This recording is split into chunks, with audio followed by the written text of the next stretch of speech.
Hey guys, tonight we venture to a place where the heat never sleeps, the gods never blink, and the morning routine might actually be the final test of your spirit, ancient Egypt.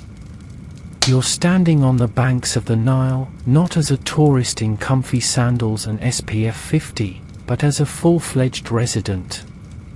Maybe you're a lowly laborer, maybe a scribe's apprentice. Doesn't matter. You're here, it's sunrise, and already your sweat has sweat. The light isn't golden. It's blazing white, and it slices through the palm fronds and papyrus reeds like a hot knife through ancient butter. The city of Thebes is waking up, but you've been up for an hour already. That's just how it works here. Ra rises, you rise. The rest is not your concern. So, before you get comfortable, take a moment to like the video and subscribe, but only if you genuinely enjoy what I do here. And let me know in the comments where you're tuning in from and what time it is for you. It's always fascinating to see who's joining us from around the world. Now, dim the lights, maybe turn on a fan for that soft background hum, and let's ease into tonight's journey together. You stretch, bad move. Your back cracks like dried papyrus scrolls, and you immediately regret not being born a noble. They're still snoring in their painted villas while you, my friend, are greeted by the distant thwack of oars and the scent of Nile mud seasoned with manure.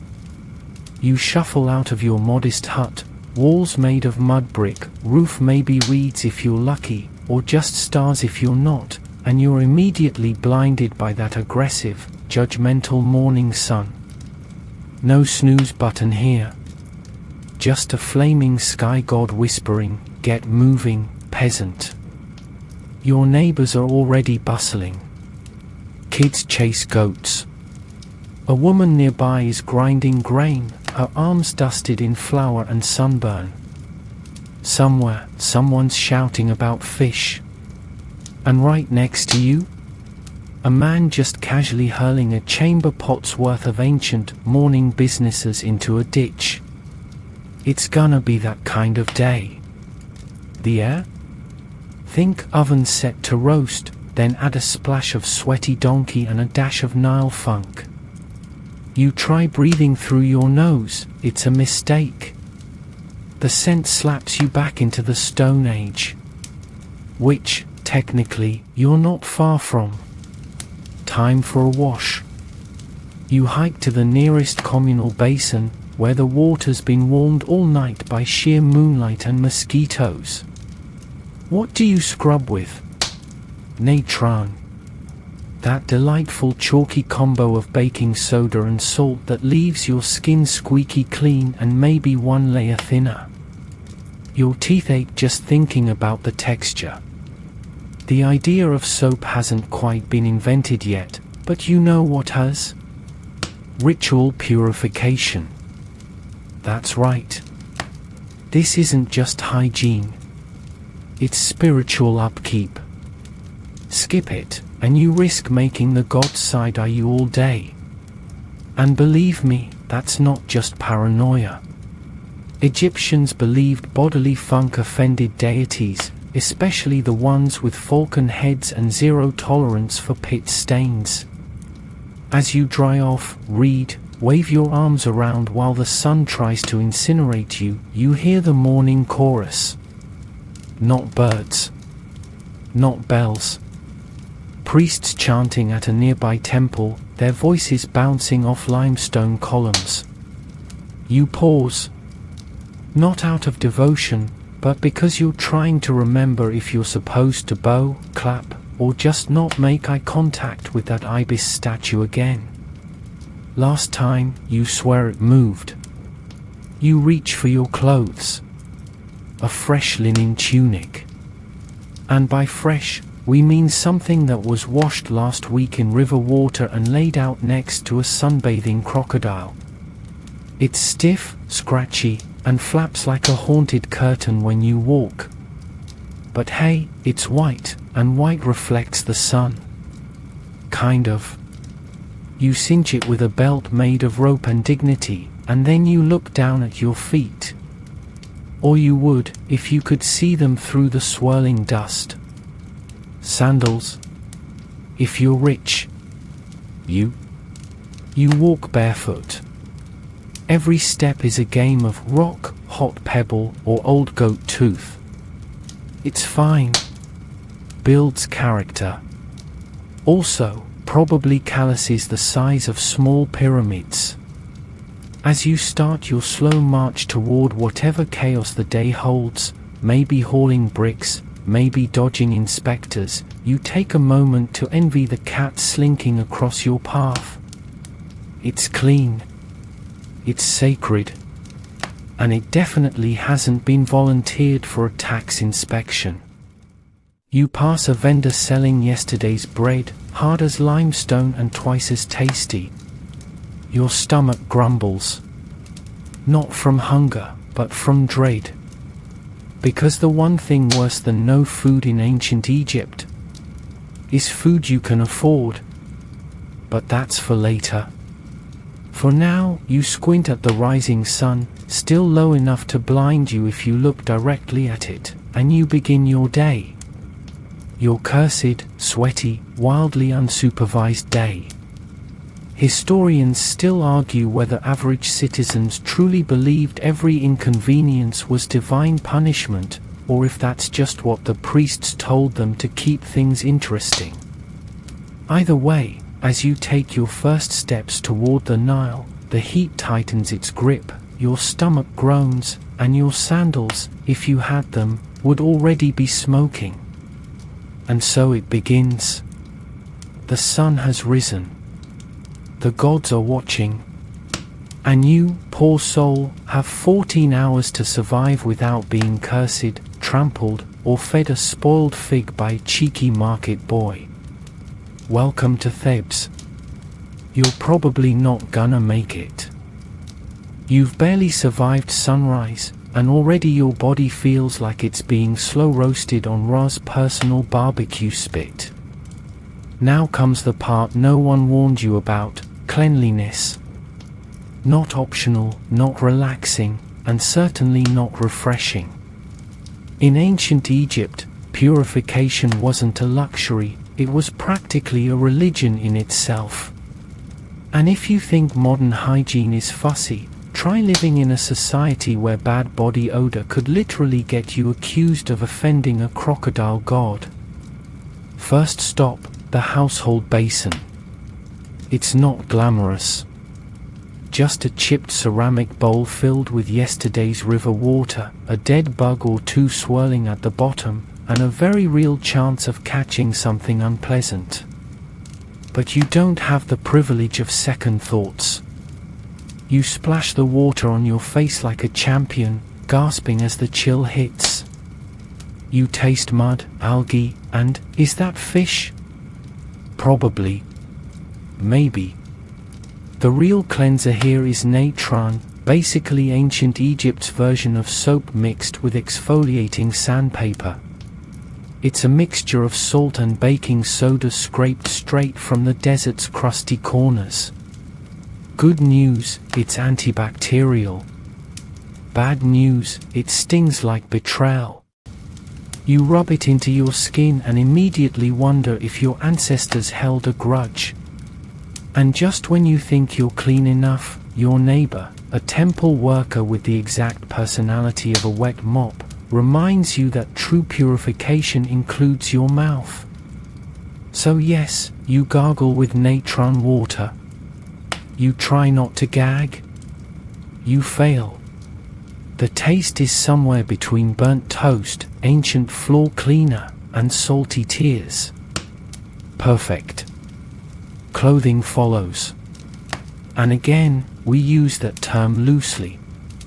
Your linen tunic is technically white, but really more of a sun-dried beige with lifestyle stains. It's stiff. Not starched stiff. Stiff because it dried wrong, folded weird, and maybe got sat on by a goat. You slip it over your sore shoulders and it audibly crackles.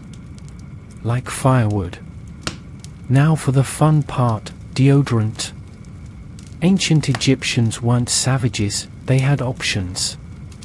You crush a few lotus petals into animal fat and rub it under your arms like you're marinating a meatloaf. Smells good. For about 7 minutes. Then, under the furnace of the sun, your armpits start a rebellion.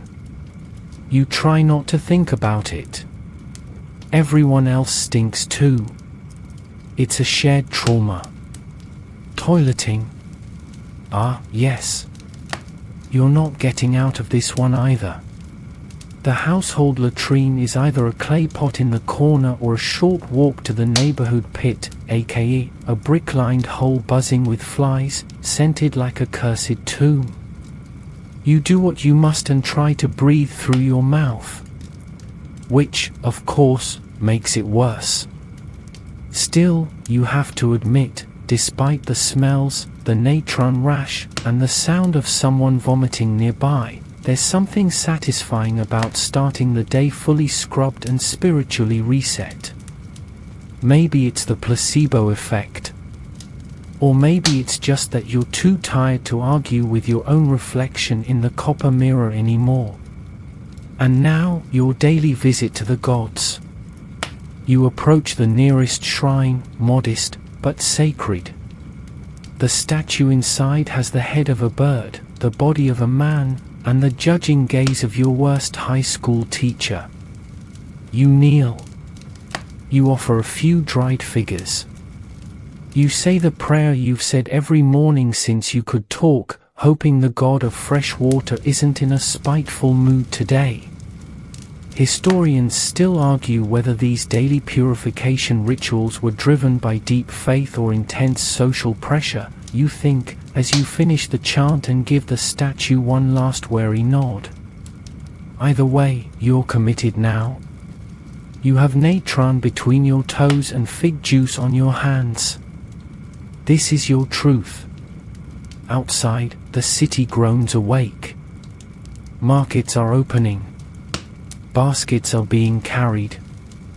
And somewhere, a cow is loudly protesting its very existence. You make your way down the main path, already coated in a thin layer of sweat and humility. The limestone streets are hot.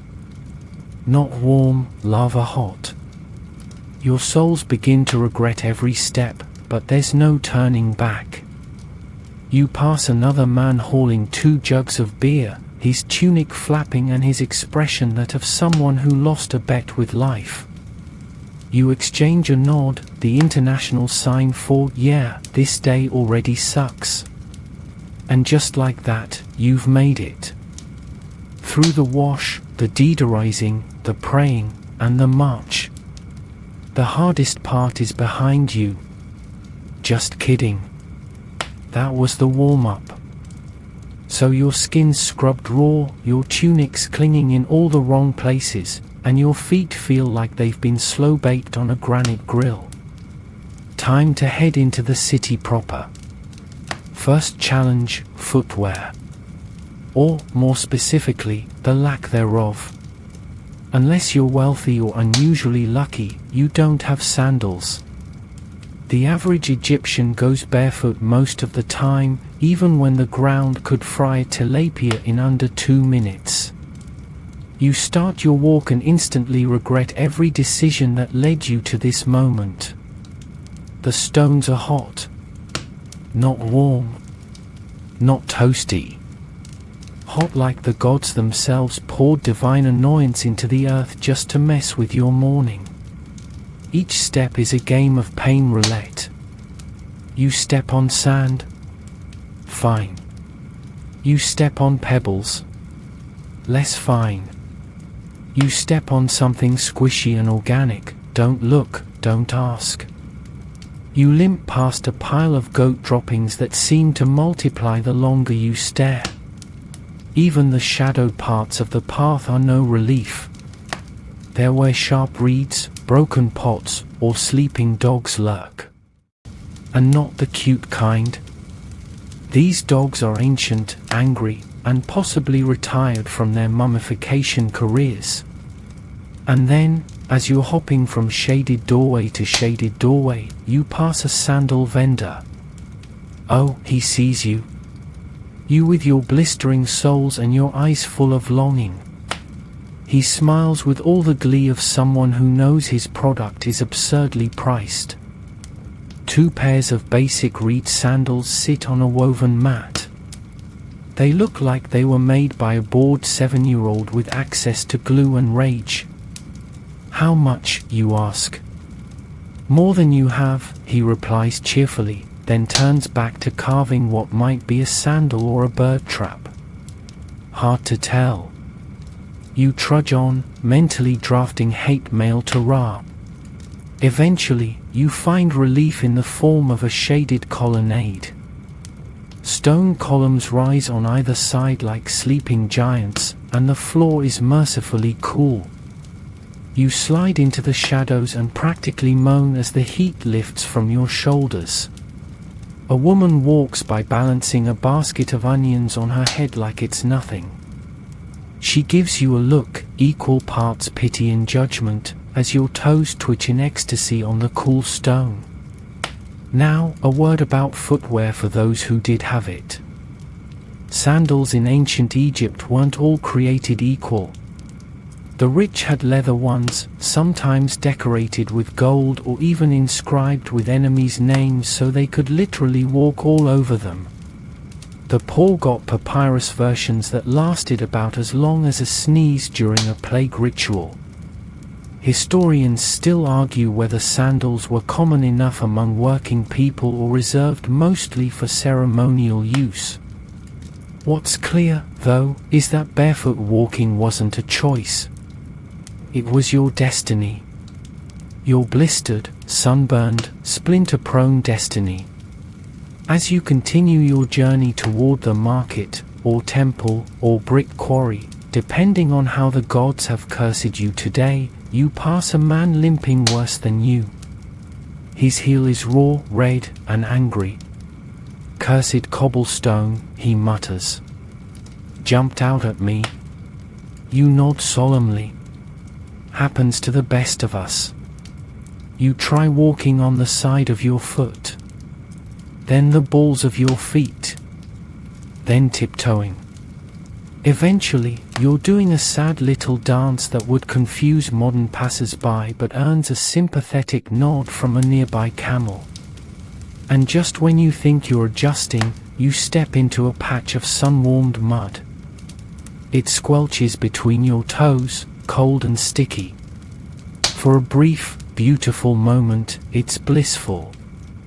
Cooling. Soft. Then you smell it. It's not just mud. It's Nile mud. Which is to say, it's partially fish, mostly bacteria, and 100% regret. You hop out, scrape your foot on a rock, and curse your luck. A passing scribe laughs, quill behind his ear, toes spotless. He's clearly had his shoes blessed. You make it to your destination, a stone bench in the shade, overlooking the bustling city square. Your feet throb. Your calves scream.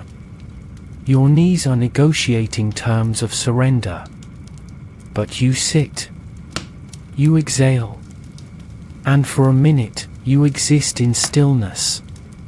Above you, palm fronds rustle in a rare breeze. A scarab beetle waddles past like he owns the place. You watch a merchant chase a monkey that just stole his figure. And for a moment, just a moment, you think maybe it's not so bad.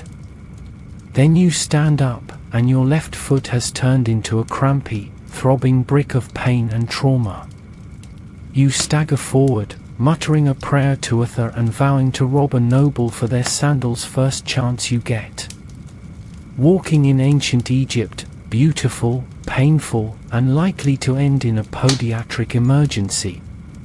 But hey, at least you're not the guy who just stepped in what looks suspiciously like a fresh hippo deposit. Congratulations. You've survived the barefoot obstacle course of early morning Egypt and managed to find a shady perch without collapsing. But now your stomach begins to groan in protest, loud enough to startle a passing ibis. It's breakfast time, or, as it's known locally, whatever's edible and hasn't been claimed by rats. You shuffle over to a small stall run by a woman who looks like she hasn't smiled since the Old Kingdom. She's frying something in a pot balanced over a clay brazier, and the smell is complex. Smoky, greasy, and suspiciously beetle-adjacent. You point at a round, charred lump. She grunts and hands it over with a look that dares you to complain. You do not. The first bite is mostly texture. Crunchy outer shell, squishy interior, and a surprise hint of, wait, was that caraway? Maybe. Maybe not. Could have been a bug leg. You try not to think about it and chew with the enthusiasm of someone who's trying to convince their stomach it's grateful. Then comes the bread. It's barley bread, the kind your ancestors probably used as construction material. Dry, dense, and inexplicably gritty. You bite down and immediately feel your molars protest. That crunch. It's not crust. It's sand. Actual sand. Baked right in. Because flour mills weren't what you'd call precise. Every loaf came with a bonus dental exfoliation. You chase the bread with a cup of beer, yes, beer for breakfast. Before you cheer, understand this, ancient Egyptian beer is not the frothy delight you're picturing. It's warm, thick, and lumpy. A stew more than a brew. Made from fermented barley loaves soaked in water, it smells like gym socks and tastes like soggy cereal with a kick. But it's filling. And vaguely nutritious. And also slightly intoxicating, which is honestly a plus. You drink it down like a champ, managing only one dramatic cough. The vendor nods in approval. A small child nearby chants something about the foreigner who didn't bath, and you're pretty sure it's meant as a compliment. Historians still argue whether this beer-bread combo was more of a peasant survival mechanism or a national culinary tradition. Either way, it was the breakfast of the masses. Not flavorful. Not elegant. But efficient, like edible sandpaper for your soul. And then, because the gods love chaos, you get offered a delicacy, fried locust. It's handed to you on a bit of old papyrus like it's a prized pastry. You stare at the crispy little exoskeleton, its legs curled like it's still having second thoughts. The vendor raises an eyebrow. You eat it. Crunch. Salty. Smoky. And surprisingly, fine. You blink. The crowd claps. Someone pats your shoulder. A goat sneezes in approval. Turns out, locusts are a legit snack here. High in protein, low in regret, assuming you don't think about the antennae. The sun climbs higher, baking the alley in shimmering waves. Flies swarm like tiny, judging priests. You wipe your face with the corner of your tunic, which now smells like fermented barley and poor decisions. You find a bench in the shade, your throne of digestion, and try not to think about how much beer you just drank on an empty stomach. Nearby, an old man sings to his cat. The cat ignores him. Somewhere, a priestess scolds a group of children for trying to sell fake amulets made from dried dung. They scatter like startled pigeons, their laughter trailing behind them. As you sit, slowly digesting your crunchy, sandy, slightly terrifying breakfast, you realize something. Ancient Egypt doesn't care if you're ready. It doesn't slow down for your delicate sensibilities or your need for utensils. It feeds you on its own terms, raw, gritty, and unapologetically weird. Your stomach makes a noise like a distant war drum. You clench. Breakfast has entered the next phase. Good luck. With breakfast rumbling ominously in your belly and your teeth still full of mystery grit, it's time to contribute to society, by which we mean, it's time to pretend you have a job while avoiding being recruited into one of the more unfortunate vocations, like brick hauler in 105 degrees shade, or official dung measurer to the priesthood. Your safest bet? Blending in with the scribes. They sit in the shade, they get fed, and their biggest hazard is papyrus splinters. Sounds dreamy, right? You slink into the scribal quarter, where young men and the occasional overachieving girl sit cross-legged with palettes of black and red ink, reed brushes in hand. You try to act casual, like you're here on official papyrus business. No one buys it. A scribe looks up from his scroll. He's maybe 16, already smug beyond reason. "Can you write, Pharaoh, in hieratic?" he asks, smugly twirling his reed pen like it's a baton in a bureaucratic parade. You smile weakly and attempt to scribble on a scrap of palm leaf. It looks less like Pharaoh and more like someone spilled soup. He stares. You stare. Even the ibis statue behind you seems disappointed. Hieroglyphs, you quickly realize, are not just pretty pictures. They're a full-blown system of visual poetry, religious reverence, and bureaucratic nonsense. Each symbol can be a sound, an idea, or a curse depending on context, angle, and how much the scribe hates you. You're handed a practice sheet, papyrus that's already been used and lightly wiped off, so it's got faint outlines of whatever came before. You dip your reed in soup black ink and try copying a simple phrase, offering to Osiris. You end up with something that may translate to goat dances with confusion. Not ideal. The smug teenager sighs and gives you a primer scroll, which reads like a sarcastic workbook for toddlers. Draw the owl. Now draw the loaf. Now the zigzag. Congratulations, you've just insulted someone's uncle. You work through the lines slowly, sweat dripping onto the page, ink smearing, fingers cramping. Writing in this heat is a punishment. A dry breeze carries dust into your eyes, and suddenly your entire sentence goes from "blessed are the harvesters" to "the harvesters are cursed." Honest mistake? Maybe. Depends on the harvesters. Historians still argue whether scribes were as respected as priests or merely tolerated like tax collectors. What's clear is that scribes held enormous power, not just because they controlled communication, but because almost no one else could read or write. Their words became law, religion, and legacy. Mess up a document, and someone might lose a goat, a title, or their afterlife. In between attempts, you watch a master scribe nearby. He moves like a dancer, each stroke fluid, confident, and precise. His papyrus is pristine. His ink doesn't splatter. His linen robe is somehow whiter than light.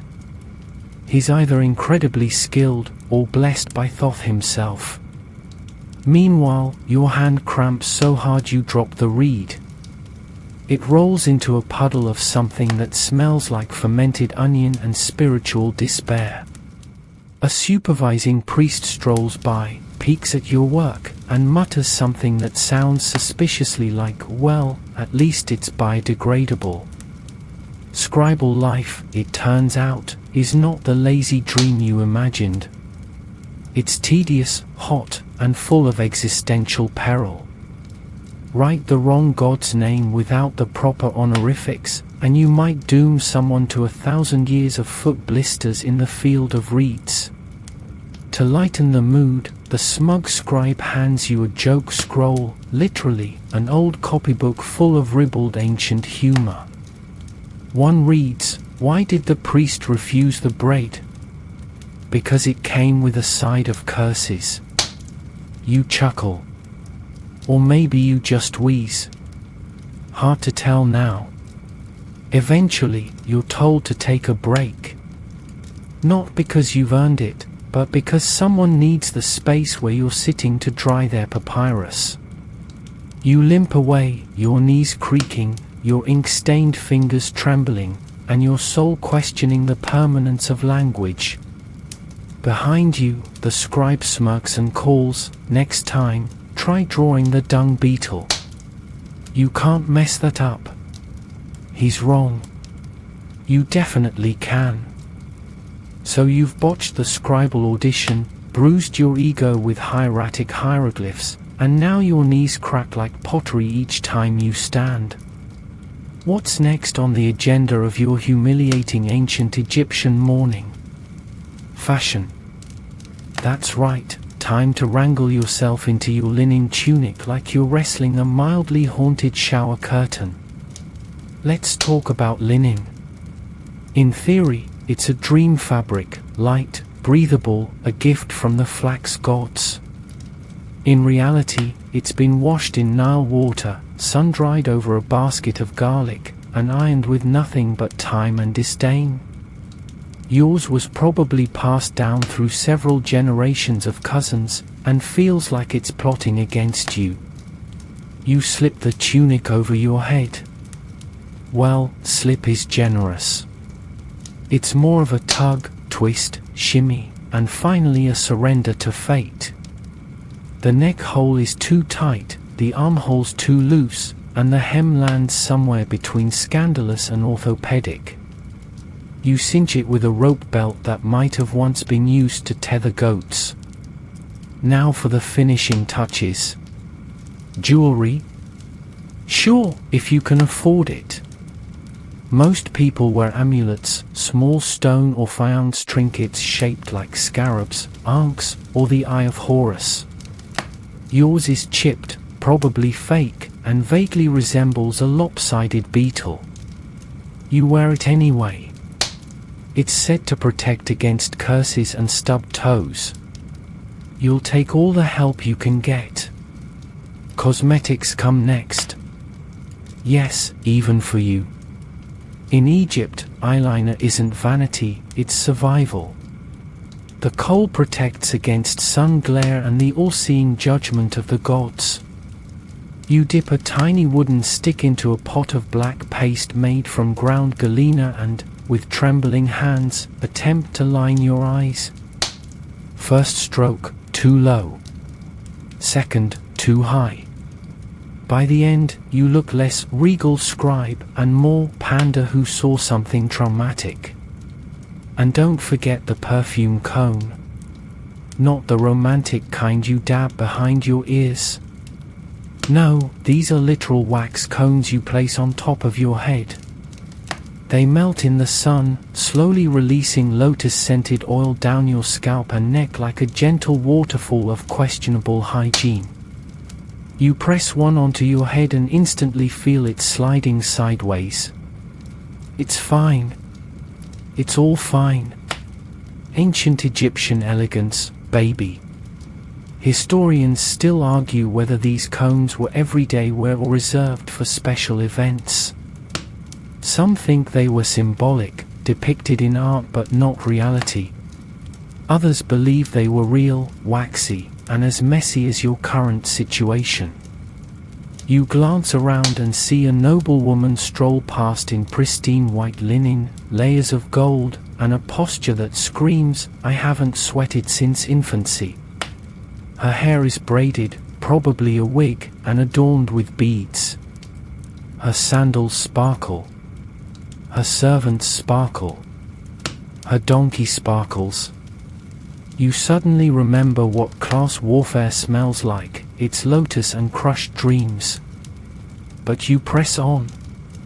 Hair must be tamed. Yours is unruly and sun-bleached, and you attempt to comb it with a carved wooden pick that doubles as a lice removal tool. The comb breaks. You sigh and tie it back with a frayed string. Somewhere, a fashion god just fainted. And yet, despite all this chaos, there's something strangely satisfying about your ensemble. You might look like a baked turnip in a nightgown, but you smell faintly of flowers and sulfur, and your eyeliner could scare off a minor demon. You've done it. You're dressed. You're adorned. You're as presentable as anyone with blistered feet and a beer breakfast can be. Until you step outside and trip over your own tunic hem. Right into a donkey. The donkey does not move. You apologize. It does not forgive. You brush off the dust, adjust your cone, which is now melting unevenly, and resume your journey. Somewhere, someone whistles, possibly impressed, possibly mocking. You tell yourself it was admiration. Because in ancient Egypt, fashion is pain, perfume is slippery, and linen is never, ever your friend. You're dressed, you're vaguely clean, and your breakfast is only mildly rebelling against you. Now it's time to get moving, literally. Your task requires a commute across the Nile, and there's only one ride available, the felucca. A triangular sailed boat made of wood, rope, and an optimistic disregard for wind direction. You step onto the dock, which is less plank and rail and more loose boards and prayer. The felucca is tied off, bobbing gently, and crewed by a man who looks like he's been arguing with the river since the 6th dynasty. He eyes you, then the sky, then your wobbling perfume cone, and grunts, "Get in." You try to step aboard with dignity. Instead, you slip slightly, panic grab the mast, and land on a basket of eels. The captain doesn't flinch. Neither do the eels. One of them is definitely judging you. The boat pushes off. The wind catches the sail with a dramatic snap, and suddenly you're gliding across the muddy expanse of the Nile. It's beautiful. The banks are lined with palm trees and stalks of papyrus. Cattle wade lazily in the shallows. Birds glide above. You take a deep breath and immediately regret it. The air smells like wet hay, rotting fish, and something unidentifiable that may have once been spiritual incense but now mostly just insults your nostrils. And then you hear it, a low, rolling grunt from behind. You turn. There's a hippo in the water. It stares at you. You stare at it. The felucca crew doesn't even blink. "Just don't make eye contact," the captain mutters. You make more eye contact. The hippo snorts, sinks beneath the surface like an ancient submarine, and disappears. Your heart rate triples. You suddenly remember the many temple carvings of hippos crushing boats, warriors, and once, somehow, an entire ox. Those weren't metaphors. Those were warnings. Historians still argue whether the average Egyptian feared hippos more than crocodiles, but they definitely respected them. Hippos were chaos incarnate, big, fast, grumpy, and more dangerous than a pharaoh on a juice cleanse. The felucca continues to drift. You try to relax. A crocodile suns itself on the bank nearby, mouth open like it's waiting for a snack to fall in. You grip the side of the boat a little tighter. Suddenly, the captain swerves. No, not to avoid danger, to shout at a priest on a passing raft. They yell back and forth about fishing rights, taxes, and possibly someone's sister. The boats nearly collide. You brace for impact, but instead, the priest tosses a fish into your boat and yells, "For your weird eyeliner," before drifting off, still muttering. You're not sure if that was a gift, an insult, or some kind of curse. The fish flops near your foot. You name it Ramses and avoid eye contact. The ride continues in awkward silence. The captain whistles a tune that sounds suspiciously like an insult. You pass a reed marsh where a heron watches you like a judgmental librarian. The sun climbs higher, frying the back of your neck and melting your perfume cone faster than your dignity after the eel incident. Eventually, the opposite bank appears, your destination, a temple complex or maybe a royal granary, depending on which overworked official remembered to send your assignment. The boat bumps against the shore, and the captain gestures. "Out," he says. You thank him with a nod and step off, this time managing to avoid fish, eels, and major embarrassment. The felucca floats away, the captain already yelling at a sandbar for existing. You look up at your destination. Massive limestone steps, carved pillars, and at least 3 statues glaring down like they already suspect you'll screw something up. Welcome to the job site. You've arrived, slightly damp, maybe cursed, and definitely late. Time to make a good impression. You stand at the base of the temple steps, trying to look composed while your sandals, or bare feet, more likely, squelch with Nile funk and your perfume cone finishes its transformation into sticky scalp syrup.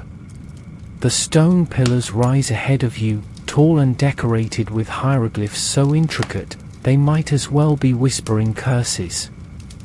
You hope they're not. A priest walks by, draped in immaculate linen, his head shaved and shining like a sundial. He pauses just long enough to sniff in your general direction. His nostrils flare. His eyes narrow. And then, he continues on, leaving behind an invisible scroll of judgment thicker than a hippo hide. You're here for the morning temple ceremony. Not because you're religious, though it's not a bad idea in this climate, but because if you're not seen at temple, people start whispering that you might be plotting against the gods. And no one wants to be accused of divine disloyalty while holding a half-melted fish in a basket. You ascend the steps slowly, feeling each one burn into the soles of your feet.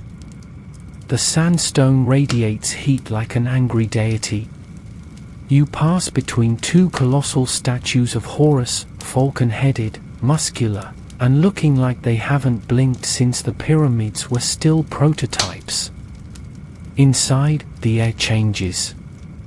It's cooler, heavier, and filled with incense so thick it could be bottled and sold as mystical fog. You cough once, quietly, trying not to choke on the scent of myrrh, lotus, and possibly regret. Candles flicker. Priests chant in a language you mostly understand but never feel worthy to repeat. It echoes in the high, vaulted ceiling like the gods themselves are humming along. You stand among a crowd of attendees, farmers, merchants, maybe a few suspiciously overdressed nobles who clearly showed up just to be seen. Everyone stares forward as the high priest appears, face painted, arms raised, and voice like a goose who trained in oration. The ritual begins.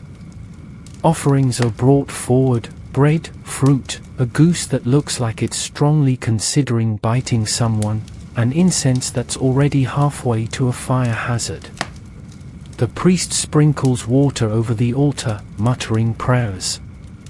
Then he stops and looks directly at you. Your heart freezes. Did he see you drop that onion on the way in? Does he know you accidentally stepped on the temple cat's tail last week? He raises a hand, not in anger, but in beckoning. Oh no. He's picked you. You. The sweaty outsider with crooked eyeliner and a fish in your pack. You shuffle forward, trying not to trip. He hands you a bundle of papyrus. It's warm, wrapped in red thread, and absolutely buzzing with ominous energy. You bow? He says a phrase that probably means, deliver this to the sacred granary, but in your panicked state, you hear it as, may your intestines untangle themselves by sunset. You accept the bundle with shaking hands, nod furiously, and back away into the crowd, hoping no one noticed your knees buckling. Historians still argue whether temple rituals were deeply spiritual experiences for the average Egyptian or mostly performative civic obligations. Judging by the old man next to you openly napping and the teenager picking their nose behind a column, it's probably a bit of both. The ceremony continues with chanting, bell ringing, and the waving of fans over the sacred idol, which, today, is a golden statuette of Bastet that looks like it would absolutely knock a cup off your altar if given the chance. The air grows warmer with incense, and the combined body heat of 24 humans packed into a space designed for acoustics, not comfort. Eventually, the priest raises both arms and declares the ritual complete. Everyone bows, murmurs a few final words, and filters out. You do the same, sweat now pooled in places you didn't know had creases. Outside, the sun greets you like an old enemy, blazing, relentless, smug. You've survived your first full temple ceremony. You've been chosen, possibly cursed, and definitely stared at by multiple carved falcons. The bundle in your arms pulses with suspicious warmth, but you're told not to open it, so naturally you want to open it even more. Instead, you do what you're told. You head toward the granary. You step carefully. And you avoid eye contact with every ibis you pass, just in case. You're making your way through the midday market now, clutching the bundle from the temple like it's a ticking beetle bomb. The sun is directly overhead, turning the city into a furnace powered by divine disinterest. Each step kicks up a cloud of dust, and your sweat is sweating.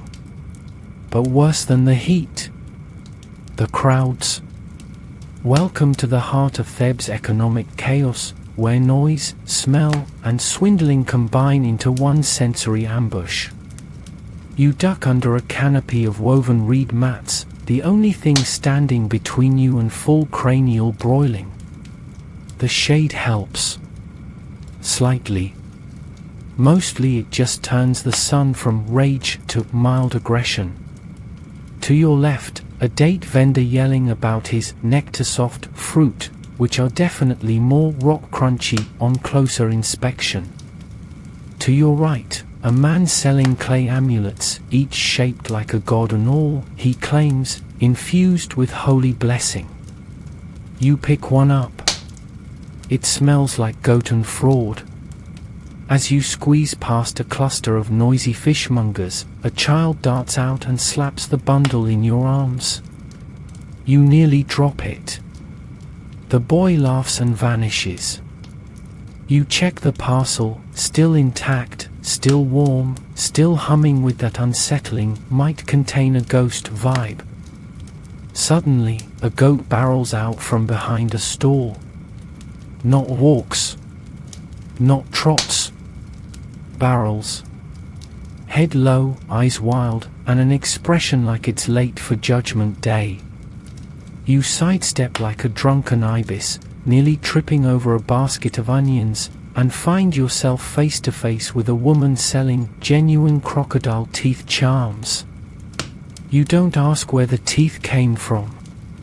She doesn't offer. You finally find a moment of relative quiet beside a stall stacked with folded linen. You pause to catch your breath and casually glance at the goods. A merchant spots you, pounces. Ah, a man of taste. Feel this one, it was spun by a priestess. Possibly while levitating. You touch the cloth. It's nice. Soft. Definitely above your pay grade. You look like someone who deserves the finest, he coos, squinting at your melted perfume cone. Perhaps something for your betrothed? You shake your head. Not married. He gasps. Then we must fix that. You flee. Historians still argue whether ancient Egyptian markets were more about trade or social performance, but one thing's clear, they were not designed for introverts. Every stall is a stage, every seller a dramatic actor, and every buyer a potential audience member, wallet first, soul second. As you weave deeper into the market maze, the bundle grows heavier, or maybe it's just your arms finally giving up. You shift it under your tunic for protection and immediately regret it. The papyrus inside is sweating too now, and your skin itches like the gods themselves are giggling. Then you see it, a man painting hieroglyphs on a pot using what appears to be a goat hairbrush and a level of confidence that does not match his talent. You pause. The image he's crafting looks like it's supposed to be a blessing a farmer. What it actually looks like is a cow giving side-eye to a lumpy man with an awkward hat. Art is subjective. Suddenly, a voice calls out. You. With the bundle. You freeze. A tax collector. Great. He marches over, armed with a tablet, a stylus, and the authority of someone who definitely peaked in priest school. Contents, he demands. You shrug. Sacred delivery. He squints. Open it. Your brain goes full panic scroll. You've been told not to open it. You want to open it. But now that someone else wants you to, you definitely don't. Just as you fumble for a response, a temple acolyte steps in, robes billowing like he summoned wind from thin air. This one is on holy errand, he says, eyes flashing with that I'm higher ranked than your ancestors look. The tax collector grumbles and walks off, muttering about corruption and spoiled goose liver. You sigh in relief. The acolyte winks. Next time, walk faster. You nod and scurry away, shoes slipping in a puddle of what might be fig juice or yesterday's regret. At last, you reach the edge of the market. Beyond it lies the granary, your goal, your salvation, the final stop on this parade of panic. You've survived bartering, a goat stampede, and almost being fined for divine packaging. And as you approach the granary gates, the bundle still miraculously intact, you realize something important. You smell like incense, eel, and fear, but you're still standing. That's something, right? Your hands are cramping, your tunic is glued to your back with effort and fear, and you're 80% sure that bundle of sacred papyrus has caused permanent nerve damage in your forearms. But you made it.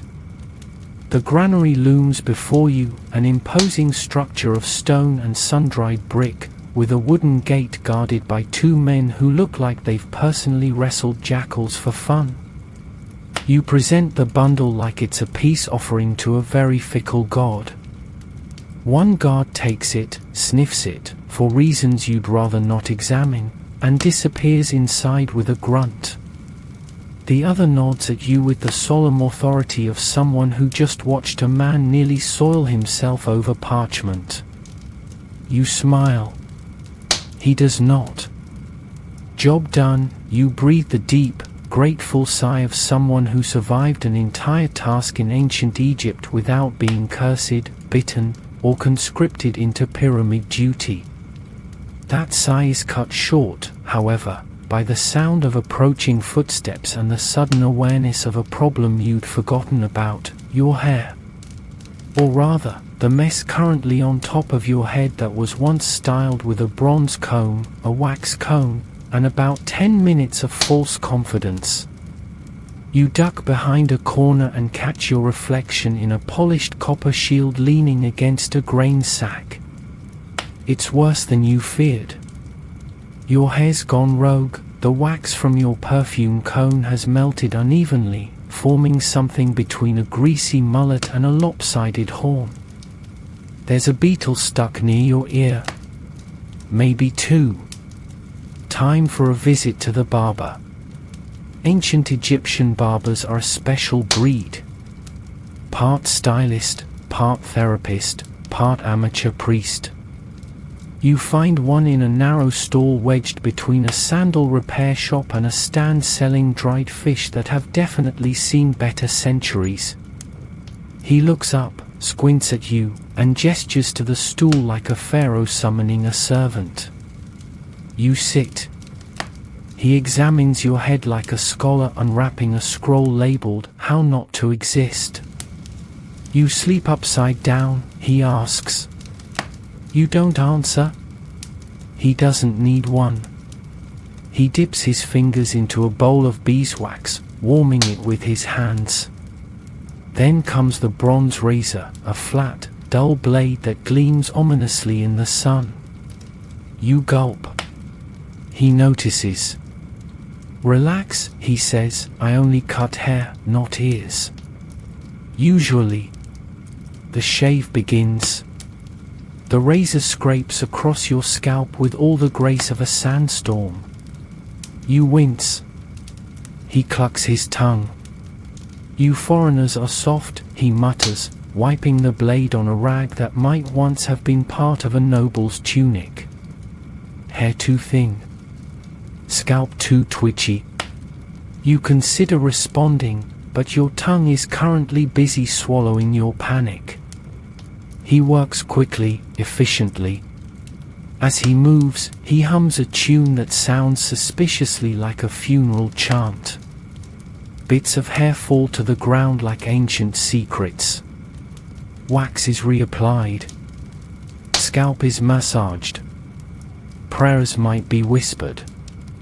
You're not sure. You're too focused on not sneezing into the blade.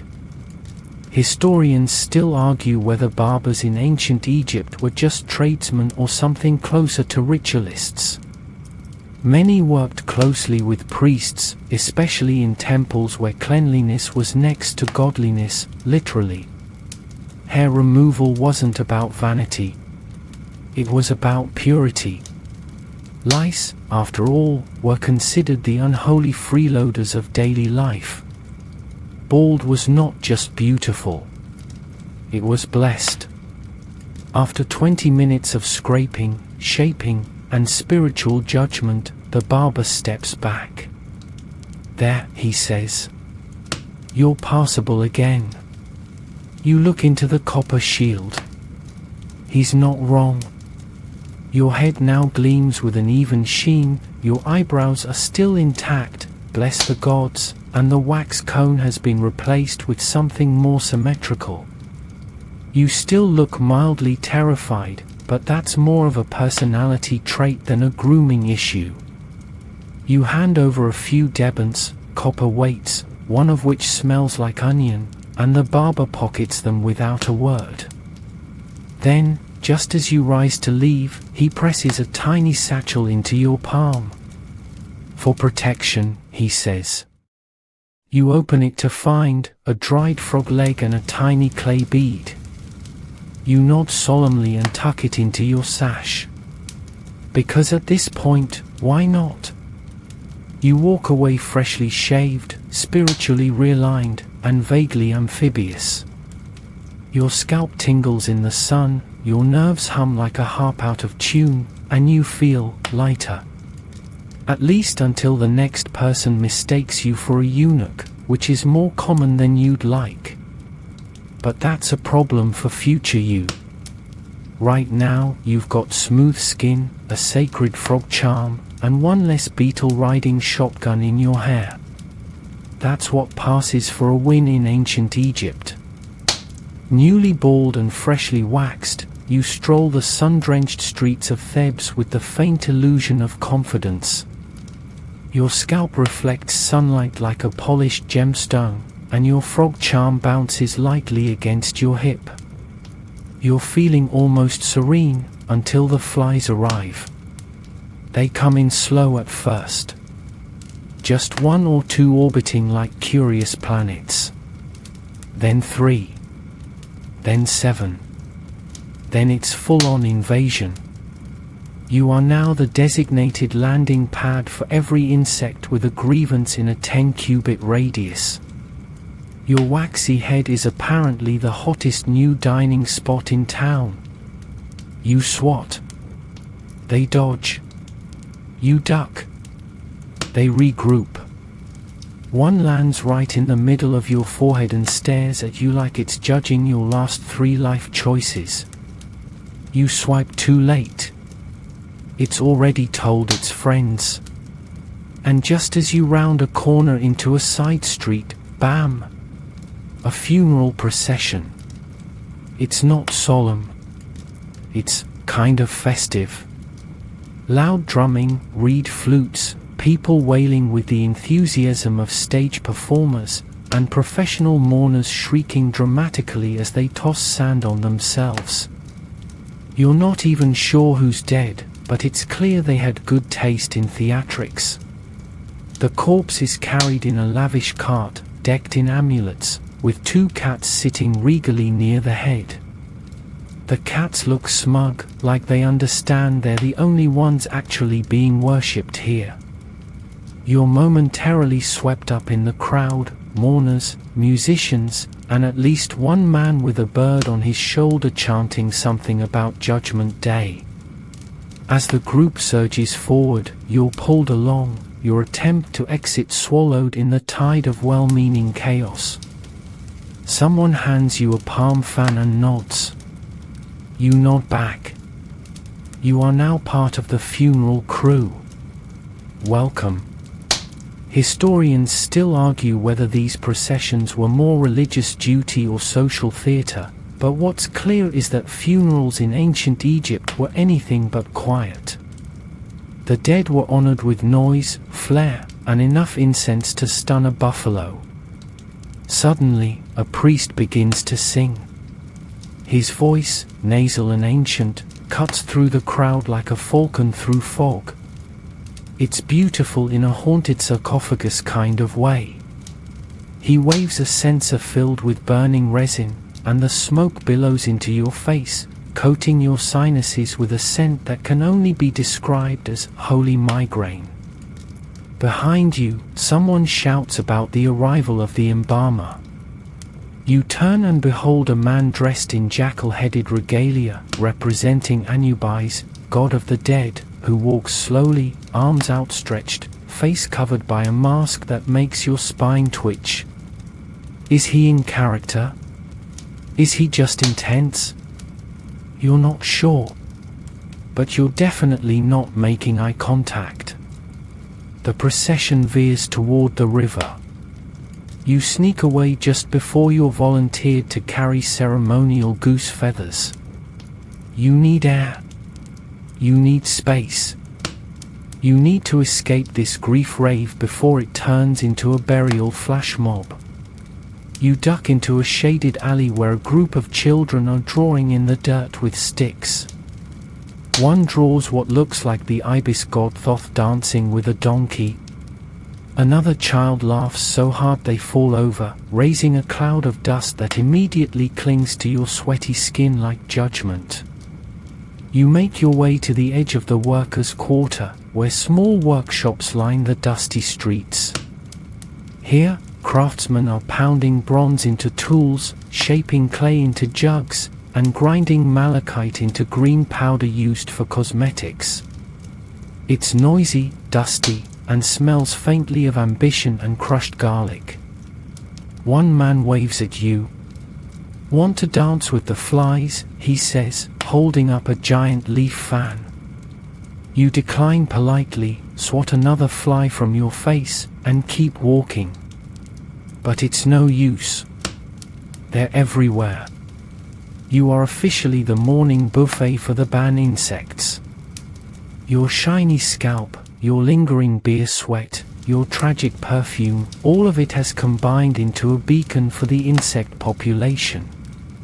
You are an offering to the buzzing gods now. You try wrapping your head in your tunic. That just traps the flies inside. You try running. That makes them chase you. You try standing perfectly still. A bold fly walks across your eyelid. At this point, a dog nearby begins barking at your frantic flailing. A passerby claps and shouts, "Dance, bald man!" A child tosses a fig at you. You catch it. It's rotten. This is your life now. You, the fly magnet. You, the accidental jester of Thebes. You lean against a wall, panting, dripping, spiritually wilted. And just as you begin to weep inside, a breeze picks up. A soft, cool, glorious breeze. It brushes the flies away. It lifts your tunic slightly. It caresses your scalp like the hands of a very polite minor deity. You close your eyes. Maybe today won't kill you after all. The breeze doesn't last. Of course it doesn't. It was never going to last. In ancient Egypt, comfort is just a mirage, a cruel joke whispered by the gods between their louder curses. And as the sun climbs higher, scorching every brick, roof, and unfortunate human beneath it, you remember one crucial truth: you have a job today. Well, not a job. You weren't assigned anything official. You just weren't quick enough to avoid eye contact with an overseer earlier, and now here you are, about to haul bricks under the blistering sun for reasons that remain unclear but definitely feel personal. You trudge toward the work site, passing men and women already soaked with sweat, swinging tools, dragging loads, and arguing about who stole whose lunch figure. The air smells like dust, donkey, and desperation. A foreman greets you with a sharp nod and hands you a crude wooden sled. "You'll move those," he says, pointing to a stack of sandstone bricks roughly the size of your will to live. "To there," he adds, pointing to a spot so far away it's shimmering from heat like a distant hallucination. You smile weakly. He doesn't. Your first attempt is optimistic. You bend, you lift, you instantly regret everything. The brick weighs as much as a fully hydrated hippo. You try shifting it onto the sled and manage, though your back sounds like a creaky door every time you move. Then begins the pull. Sand doesn't like to cooperate. It grabs at the sled, fighting each tug. You slip once, twice, knees dragging, palms blistering. Sweat pours off your shaved scalp like a leaky water jug. Behind you, a small child offers helpful advice: try not to cry. You thank him through gritted teeth. The workers around you chant rhythmically, trying to keep morale high, or at least audible. Lift, drag, curse, repeat seems to be the favored mantra. One woman hauls a basket of rubble on her head with the balance of a goddess. You look at your sled and question your evolutionary ranking. Someone hands you a figure. You bite in. It's underripe and mildly gritty. Still, you nearly cry with gratitude. Another worker slaps you on the back. "First day?" he asks. You nod. He grins. Won't be your last. Unless you drop a brick on your foot. Then they'll just wrap you in linen and tell Ra you tried. It's said with humor. Probably. Historians still argue whether labours were volunteers, conscripts, or something in between. The state provided food, shelter, and beer rations, and while conditions weren't quite pyramid whip zone, they were far from luxurious. You're definitely not building a royal tomb here, more likely a temple wall or storage annex, but the sun doesn't care what the bricks are for.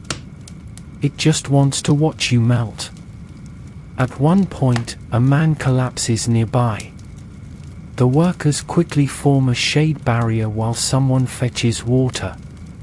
He's revived with a splash and a slap, then told to drink smarter. You silently make a mental note not to keel over, at least not until the shady part of the day. If such a thing exists. Then, in the middle of your third haul, the sled jerks and one of your bricks tumbles off. Right onto your foot. You don't scream. You don't cry. You just make a sound so high-pitched and internal that only the statues hear it. A nearby worker chuckles. You're blessed now. That's sacred pain. You limp the rest of the haul with the dignity of a duck wearing ankle weights. By midday, your body feels like it's made of clay and bitterness. Your hands are raw, your arms trembling. You try wiping sweat from your brow and realize you no longer have the strength to raise your own hand. You just blink and hope the air will handle it for you. At last, the foreman calls a break. You collapse into the shade of a half-finished wall. Someone passes around a jug of warm beer, more slosh than refreshment, but it goes down easy when your brain's already half-boiled. You sit, panting, surrounded by other human puddles. No one talks. You just stare at the dust, the sky, the way your fingers don't quite bend properly anymore. And yet, in this moment, you feel weirdly connected. Everyone here is exhausted. Everyone's feet hurt. Everyone's skin is 2 shades darker than it was this morning. And everyone knows you survived your first real haul. Sort of. You glance at your foot. It's already swelling. You name the lump to tranquil. You lean back, your spine grinding against sun-warmed stone, and close your eyes. 1 hour of rest. Then back to dragging, stacking, and rethinking every life choice you've ever made. The hour of rest evaporates faster than water on sun-baked stone. 1 minute you're drifting into a dream where you're lounging in a lotus pond, the next you're being shaken awake by a woman with arms like granite and the patience of a crocodile. Up, she says. Unless you want flies to lay eggs in your ears. A surprisingly effective motivator. You lurch upright, hobble back to your sled, and prepare for another round of back-breaking, soul-scorching drudgery. That is, until someone sneezes. Not you. Not anyone hauling bricks. A priest. It's a sneeze like no other. Loud. Wet. Echoing off the nearby temple wall like a thunderclap of doom. Every worker freezes. Even the flies pause mid-buzz. You glance over. The priest, a tall man in flowing linen robes and thick eyeliner, dabs delicately at his nose with a piece of linen. He looks mortified. You, meanwhile, are confused. It was just a sneeze, right? Wrong. The crowd murmurs. One woman gasps. A man makes the sign of the ankh 3 times. The priest stands, trembling, and murmurs an apology to a nearby statue of Sekhmet, goddess of war and plague. That's when it hits you, sneezing, in this world, isn't just biology. It's a spiritual event. And if done in the wrong place, at the wrong time, in front of the wrong god, it might be considered a divine insult. Before you can process this, the priest's assistant approaches you. "You? Did you witness the sneeze?" she asks. You blink.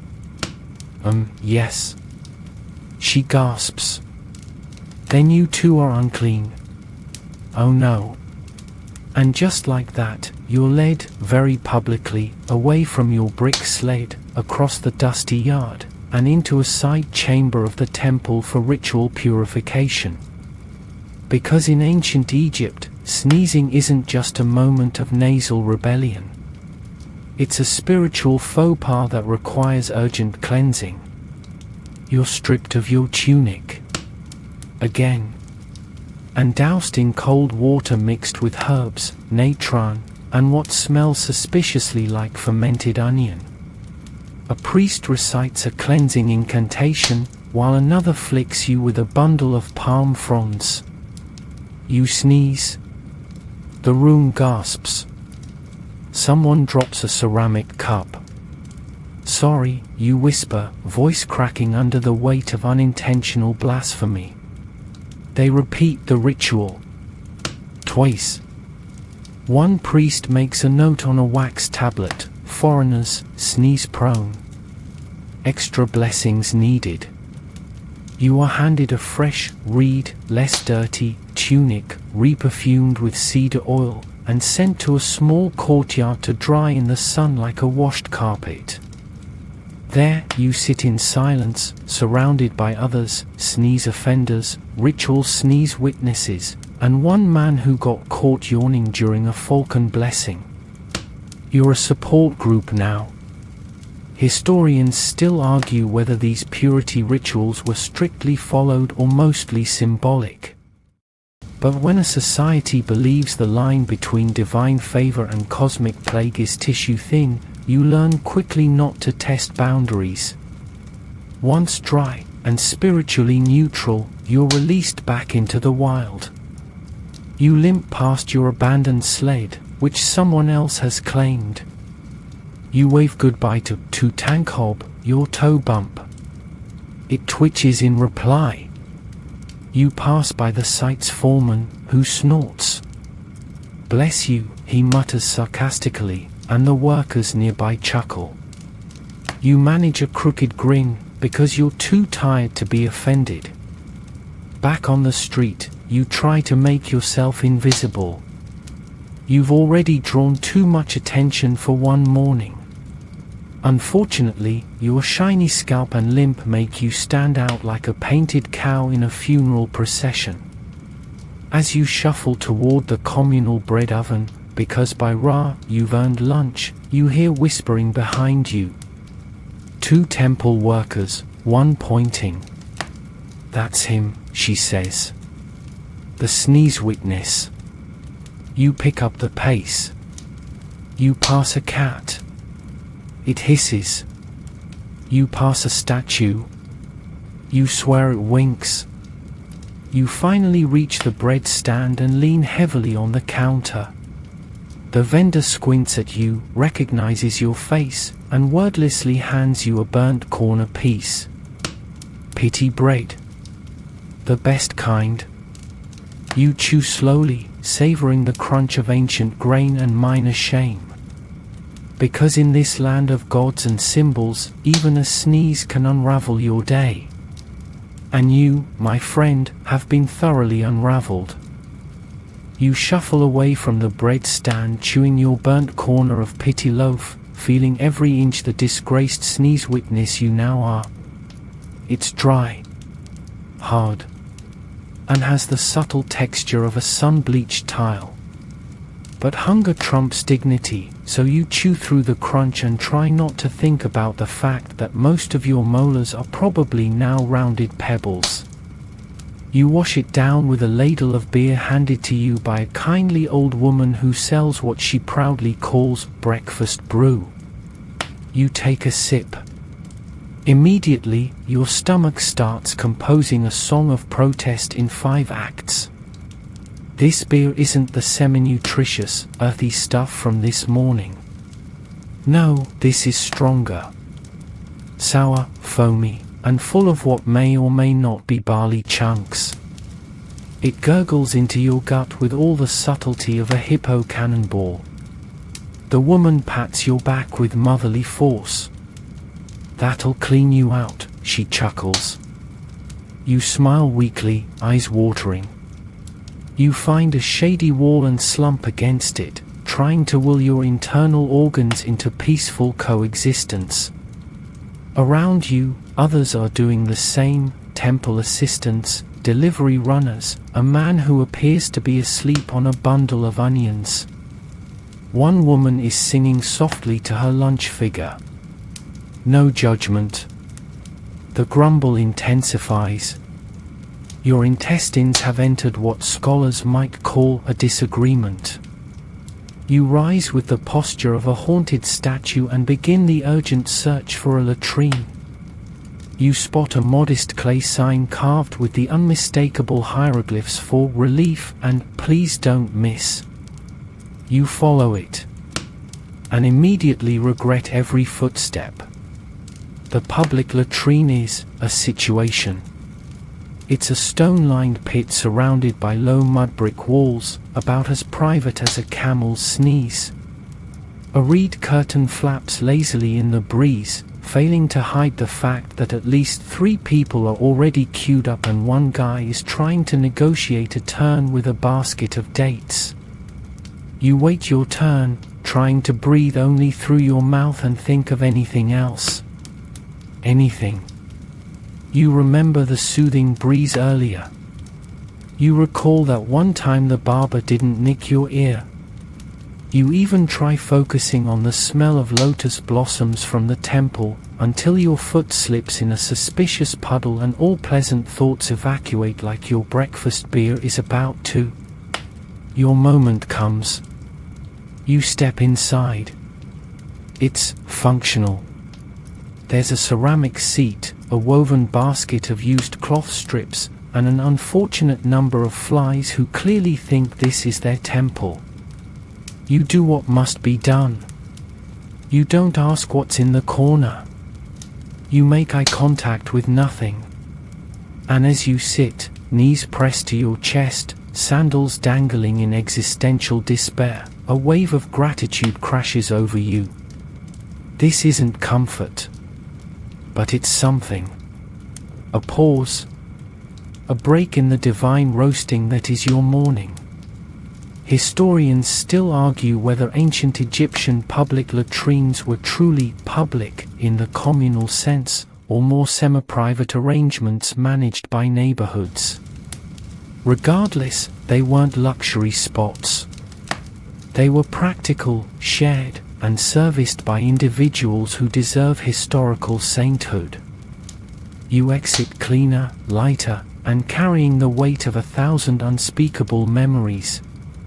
At the nearby well, you wash your hands with muddy water and what appears to be a piece of natron that has already been through several spiritual battles. You pat yourself dry with your tunic, which smells less like linen and more like despair dipped in cedar. You lean against the well, watching a boy toss pebbles into a clay jug and a dog nap in the shade like it owns every soul in the city. Life, you realize, never stops moving here. Even when you do. Your stomach finally settles. You breathe easier. You survived the beer. You survived the latrine. You even survived the smell. You reach into your satchel and find a small handful of dried dates someone slipped you earlier, maybe the priest, maybe a charity case. You chew one slowly. Sweet. Sticky. Comforting. Actual food. And in that quiet, dusty moment, you feel it again. That strange satisfaction. That odd pride. You may not be a scribe. You may not own sandals, but you are surviving ancient Egypt one bite, one curse, one digestive misadventure at a time. And somehow, against all odds, you still have your dignity. Mostly. You've just emerged from a clay-walled latrine smelling faintly of redemption and possibly something floral, or maybe that's just wishful thinking. You're feeling, not good, but functional. That's enough. You'd think the worst is over, but no, because now you need medical attention. Why? Because your foot, lovingly crushed by a falling brick earlier, has begun to throb with the slow rhythm of divine vengeance.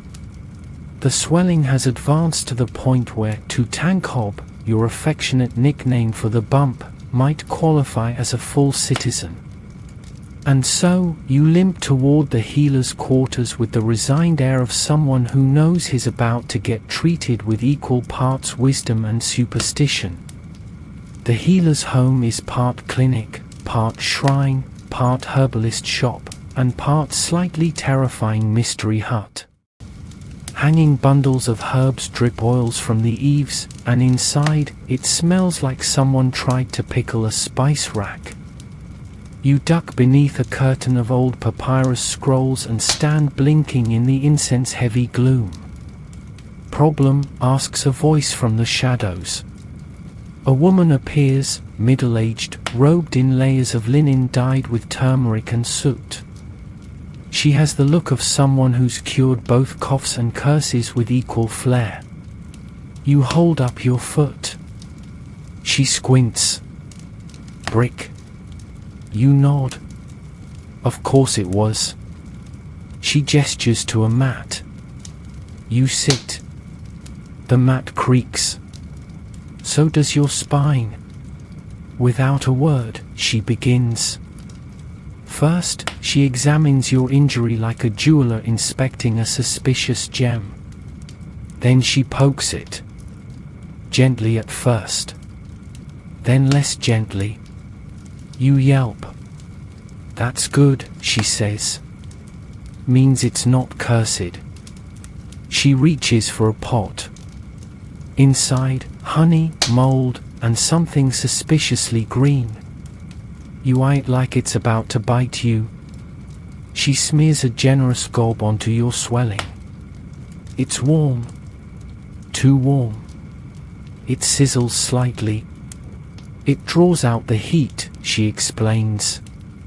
And any lurking demons. You hope she's joking. She isn't. Next comes the wrapping, a strip of linen that looks recently boiled and smells like it's been blessed and possibly marinated. She ties it tight, muttering what sounds like a prayer and maybe a threat. You choose not to ask for clarification. Then, to your horror, she pulls out a tiny copper needle. "For balance," she says, and jabs it near your ankle. You scream. Quietly. The goat outside hears it. She's already back at her shelf, mixing another potion, this time for the dizziness. She hands you a small cup. The contents fizz and smell like spoiled dates. You drink. You gag. You consider your life.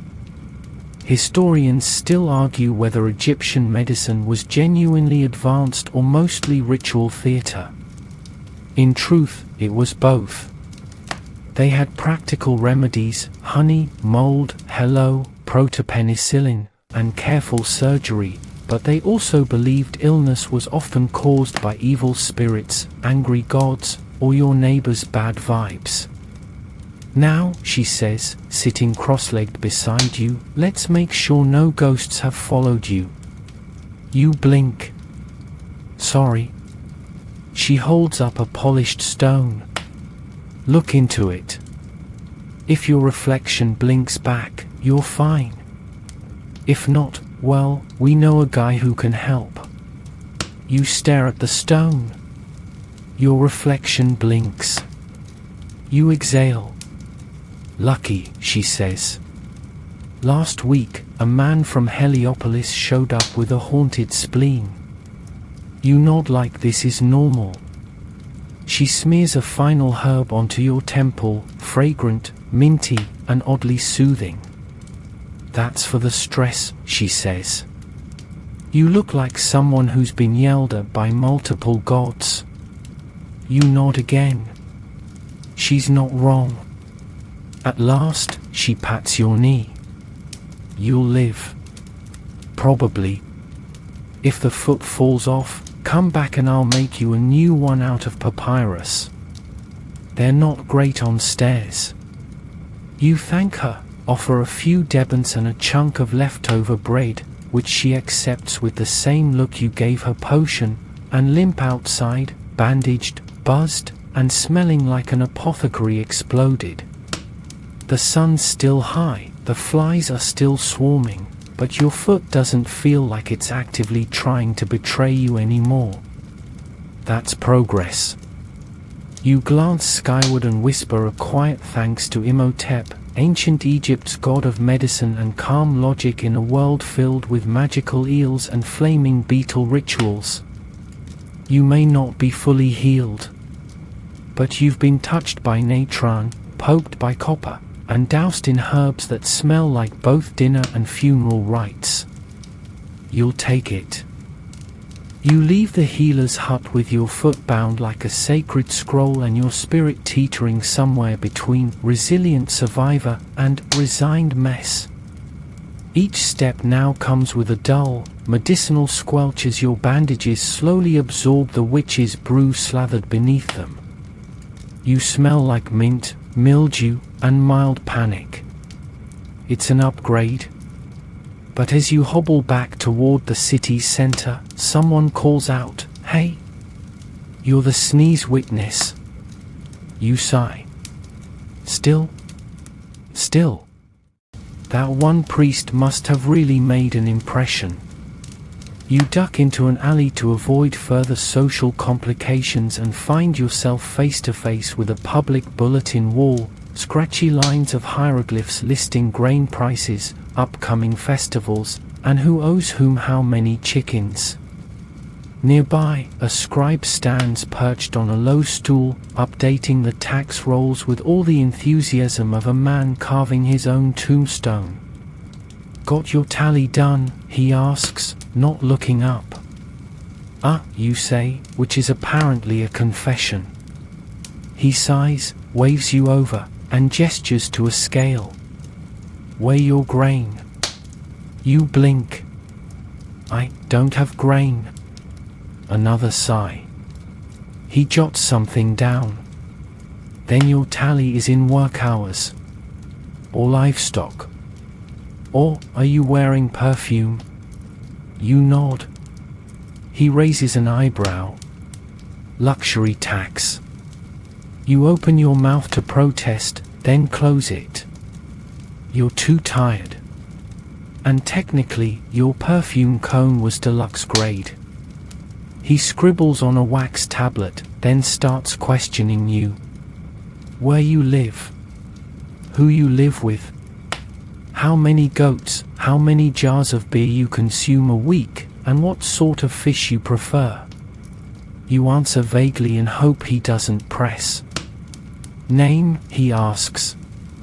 You panic. Yuzakov. He squints. "That's the name of a king."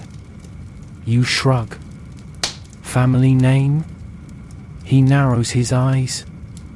"Got a nose tally?" You're about to laugh, thinking it's a joke. But no, he gestures toward a wooden box filled with strings, each strung with tiny clay tags, marked and numbered. It's exactly what it sounds like, a physical tax tracking system that's tied to people by nose counts. You're not even a face. You're a nose. A smelly, sunburned nose with modest debt and a suspicious amount of beetle luck. You're added to the rolls as Yuzakov, possible alias, witness of sneeze, holder of scent cone, owed grain, TBD. Taxation in ancient Egypt is a masterpiece of chaos disguised as order. Historians still argue whether it was a fair system or a mechanism for divine extortion. What we know for sure is that you didn't mess with the scribes. They held the quills, the ledgers, and the power to ruin your entire month with one incorrectly carved frog glyph.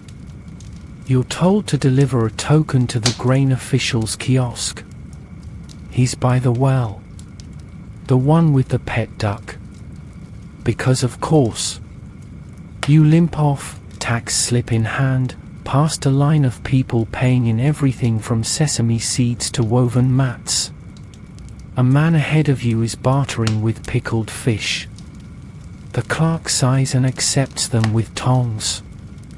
You finally reach the grain guy.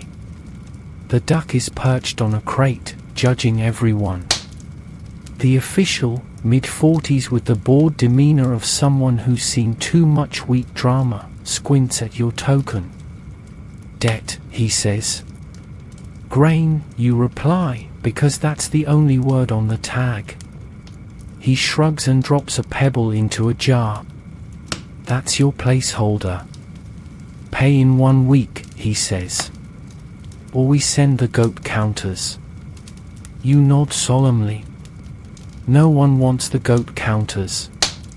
You walk away poorer, smellier, and probably somehow still in debt, only to bump into a woman peddling curse removal kits. She offers you a bundle of herbs, a wax figure with suspicious features, and something she calls spirit flakes. You decline. She curses under her breath. You're pretty sure that was ironic. Mostly. As you wander back toward your side of town, you spot a group of temple musicians rehearsing a piece for an upcoming festival. The melody floats through the streets like a rare breeze, lifting your spirits ever so slightly. Your bandaged foot still throbs. Your stomach still flips every time you remember that honey mold paste. But you're standing. You're accounted for. And your nose, for better or worse, is now part of the royal tally system. You, a sneeze witness with a debt in barley and a potentially haunted duck-shaped tax record, are officially part of the machine. Congratulations. You limp back toward your quarter of the city, clutching your barley IOU like it's an elite membership badge to Egypt's least exclusive misery club. Your stomach grumbles again. Not the angry gurgle of earlier, but more like a slow, philosophical complaint. It wants food. Real food. Not fig scraps, not pity bread, and certainly not regret beer. Just ahead, a group has gathered around a communal cooking pit, where stew bubbles in a massive clay cauldron. The smell is shockingly inviting: onions, lentils, maybe a whisper of garlic if the gods are feeling generous. You approach, casually, and drop to a crouch near the edge of the fire, nodding to the old man stirring the pot like it owes him answers. Peasant portions, he says, barely glancing at you. You want royal rations, join the priesthood. You grin. I tried. I sneezed. He snorts. Good. They're all cursed. He ladles out a bowl of stew thick enough to patch a wall and hands it to you with a crust of bread that's at least 2 shades darker than appetizing. You dip. You chew. You contemplate. It's fine. Filling. Salty. Slightly crunchy, which might be the lentils or might be sand. You don't ask. But as you eat, you can't help glancing across the plaza at a scene that might as well be another universe. A noble's courtyard, wide, shaded, breezy. Servants carry trays of roasted duck, grilled fish, and plates of dates so plump they look inflated. There's honeyed bread, fruits from downriver, and what you swear is a full roast goose drizzled with something gold-colored and deeply smug. You stare. Your bread crumbles in your fingers like it knows it doesn't belong in the same universe. A passing boy notices your gaze and chuckles. They won't finish half of that. Then they'll feed it to the cats. You pause. The cats. He nods. Sacred ones. Get the best bits. And there it is. In ancient Egypt, cats aren't just pets, they're miniature gods, walked, pampered, perfumed. Basted chosen. And they eat better than you. Historians still argue whether this level of feline favoritism was practical pest control or full-on worship. Regardless, the cats don't seem to mind. You spot one now, lounging on a velvet pillow, licking its paw like royalty while eyeing your lentil gruel like it's compost. You finish your meal and hand your bowl to a woman washing dishes in a basin that looks like it's also used to bathe toddlers and maybe the occasional chicken. You thank her. She grunts. Probably a compliment. As you rise, belly full but heart slightly wilted, a merchant waves you over. You look like someone who needs cheering up, he says, reaching into his cart. Try this. He hands you a small cake. It's warm, sweet-smelling, and suspiciously soft. You bite in and wait. Is this good? It's honey. Real honey. Dried figure a bit of sesame. You nearly weep. The merchant nods solemnly.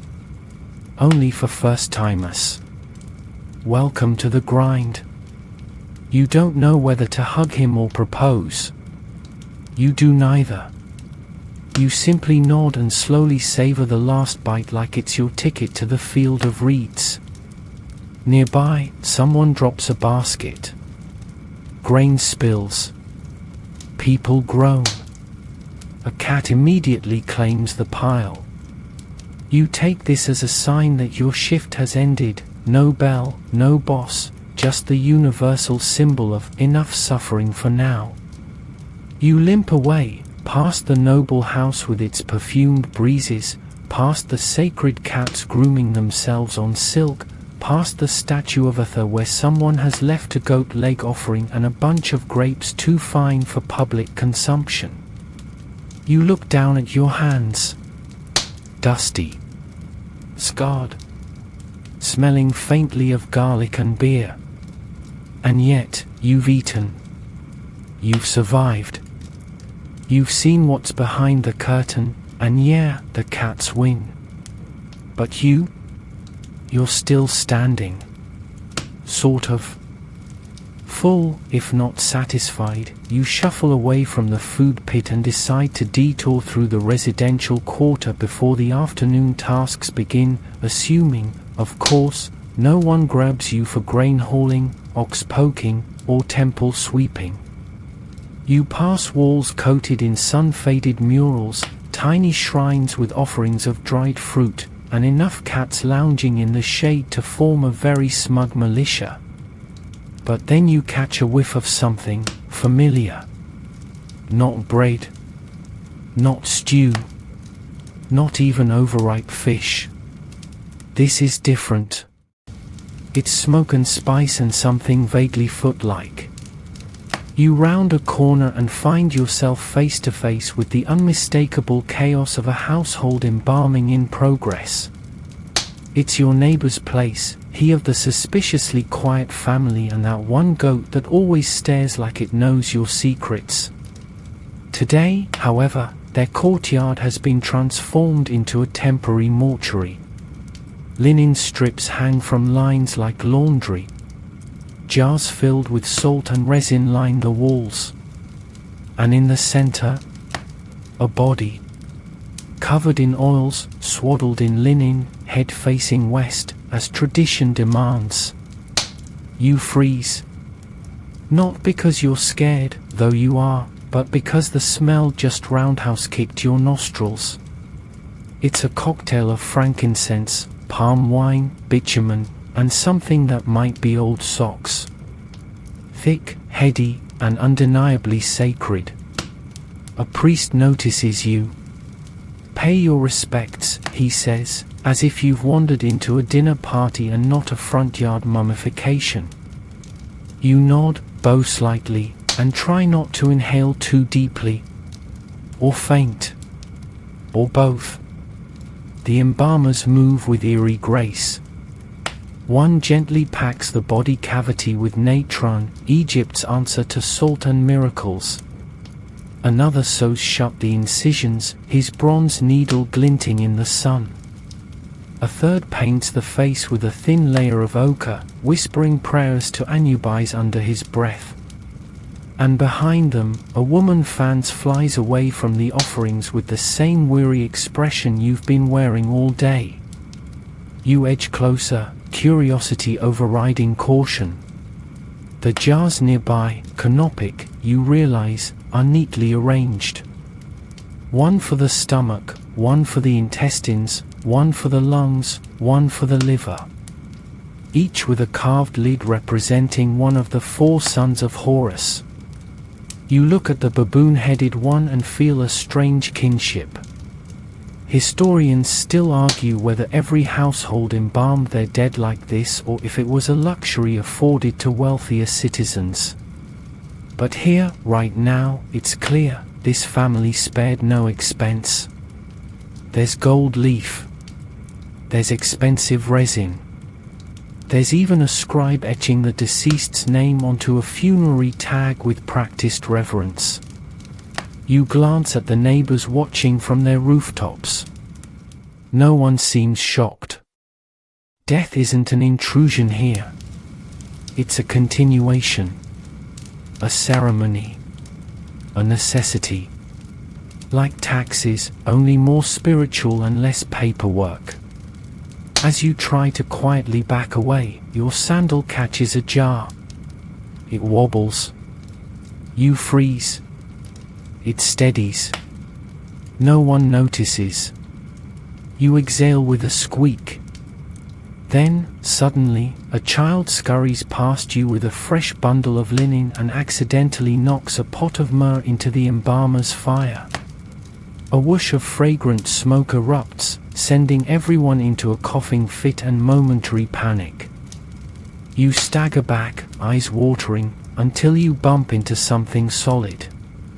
A statue of Anubis, the jackal-headed god of embalming. It wobbles. No. No, no, no. You steady it just in time, muttering every apology you can think of, including a few to deities that might not even be Egyptian. The priest sees. Careful, he warns, not unkindly. He watches over the dead. You nod. You bow. You get out of there as fast as you're wrapped, sore foot will let you. The smell clings to you like guilt. Incense, ash, and faint human something. You shake it off and slip back into the main alley, where normal things are happening again. People buying onions. Goats fighting over melon rinds. A boy drawing Thoth with a pharaoh's wig on a wall. You breathe. You're alive. You didn't knock over the god of embalming. You're counting that as a win. And somewhere behind you, the ritual continues. Not morbid. Not grim. Just part of life. Here, death isn't feared, it's managed. Carefully. Ritualistically. With precision, incense, and at least 3 types of wax. You, meanwhile, will be burning your tunic later. Probably. Still reeking faintly of embalming resin and divine disappointment, you slink back through the alleys toward your usual route home, at least, you think it's home.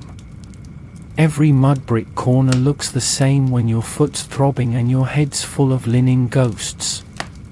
But then, a small miracle, a familiar door, a cracked pot you recognize, and oh no, is that the sacred cat? Yes.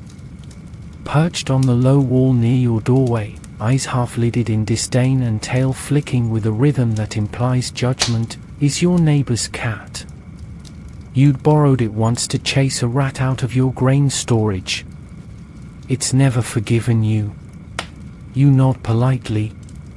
It doesn't move. You step closer. It hisses. You retreat. The cat yawns, then turns its back to you. Message received. You circle wide around the courtyard, giving the feline demigod a respectful berth.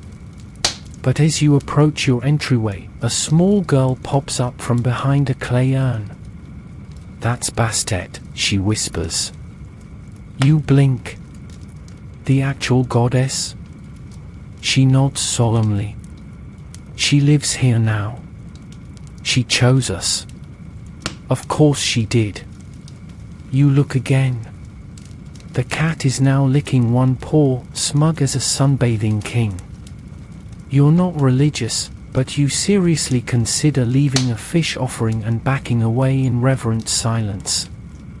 Inside, your neighbor's daughter is singing to another cat, this one fluffier, louder, and trying to claw its way into a jar of olives. She grins when she sees you. "Did you come to worship?" "I came to sit," you say. She nods like they're the same thing. You find a spot on a woven mat near the doorway, grateful for the breeze and the brief illusion of peace. The courtyard hums with life, someone pounding dough, someone chopping garlic, someone yelling about a missing sandal that was probably eaten by a goat. You glance over at the cats again. There are 3 now. All different colors. All acting like miniature monarchs. One of them climbs onto your lap without asking. You freeze. Then relax. Then sneeze. The cat bolts. Everyone gasps. A voice behind you says, "You sneezed on Bastid's cousin." You turn. It's the grandmother of the house, perched on a stool with a look that suggests she could summon a lightning bolt with a stern enough glare. "I'm sorry," you say. "It snuck up on me." She squints. "Was it a blessing?" You panic. "Yes." She nods slowly. "Then bring milk." You're sent to the clay jug by the door and pour a shallow bowl. One of the cats approaches, sniffs, and begins to lap daintily. The grandmother relaxes. She accepts you. You sigh in relief.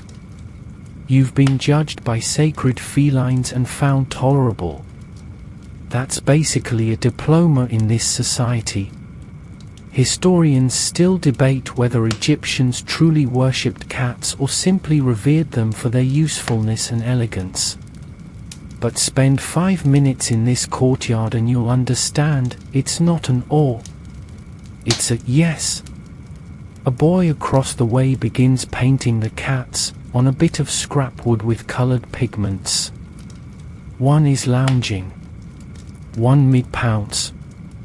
One eating a date, probably not accurate, but undeniably charming.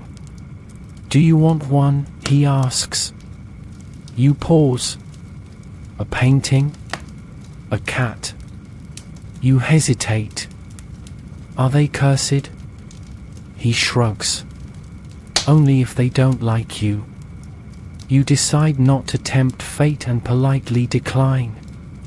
Instead, you reach into your satchel and pull out the last of your barley rations, 2 small handfuls. The family accepts it without fuss, replacing it with a slice of flatbread and some stewed lentils in a fig leaf. You eat slowly, watching as one cat climbs a fig tree, another naps in a broken bowl, and the third resume's licking its paw like you don't exist. You've earned this moment. A little shade. A little food. And the rare approval of Bastid's descendants. Eventually, you rise. Thank the family. Nod solemnly at the grandmother. Avoid eye contact with the sacred cat. And step back into the street, belly warm and spirit slightly steadier. Because if you can survive the judgment of cats, you can survive anything. As you step out of the cat-blessed courtyard, you realize the city is shifting into its late afternoon rhythm, a subtle but significant change in pace. The harshness of the sun has ebbed ever so slightly, and the streets are filled with the sounds of barter, bustle, and belligerent poultry. You breathe a little easier. Then, someone screams. Not the "I've been stabbed" scream, more of a "How dare you serve me lentils again" scream. Classic noble family drama. You're drawn toward a large, gated estate up the road, its entry lined with carefully placed potted lotus plants and guards who look too clean to be paid fairly.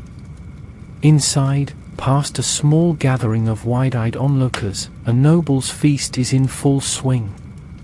You weren't invited, obviously. But the servants are too busy chasing ducks off the table to notice a tired, dusty peasant sneaking a peek from beyond the gate. What you see makes your stomach twist, not from hunger, but from something deeper. Something primal. Jealousy, maybe. Or existential dread. The feast is absurd. Roast duck, glistening in honey glaze. Tilapia stuffed with herbs. Bread as soft as clouds, arranged in pyramids so perfect they'd shame Giza. Dates, figs, pomegranates split open like jewel boxes. Beer in golden cups. Wine, actual wine, in clay vessels being poured by young men with shaved heads and smug eyebrows. You stare, half in awe, half in horror. It's not just the food.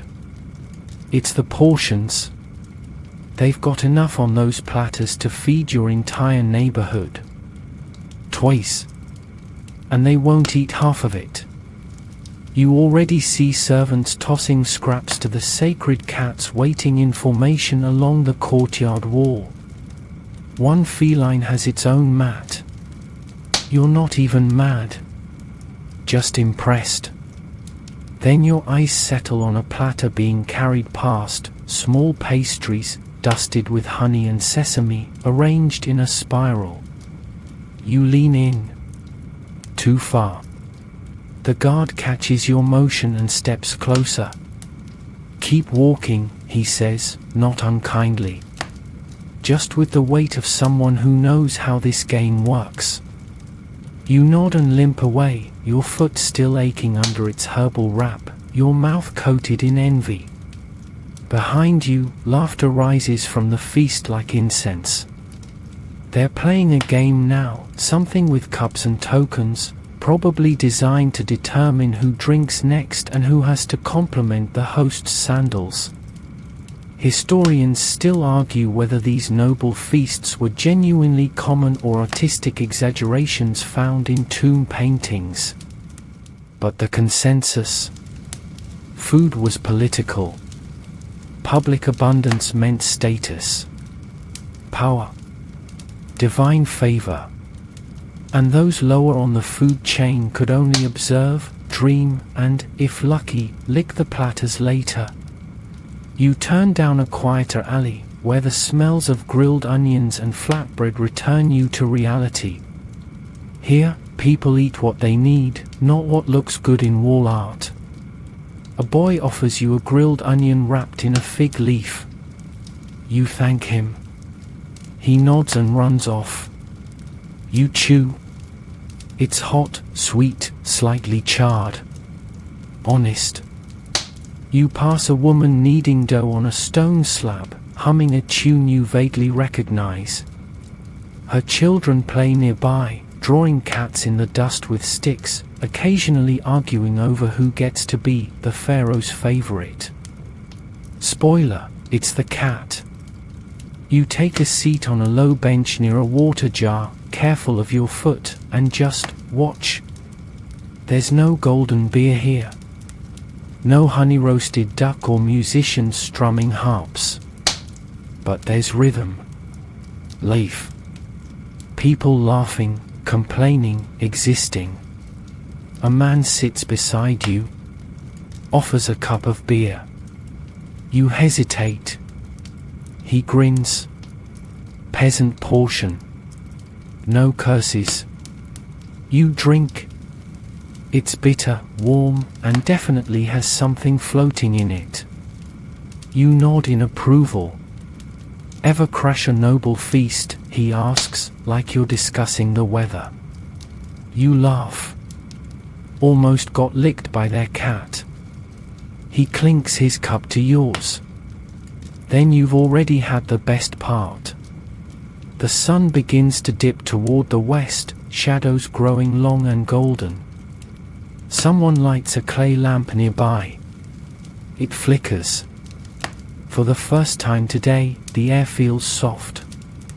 You look toward the noble house one last time. The feast continues.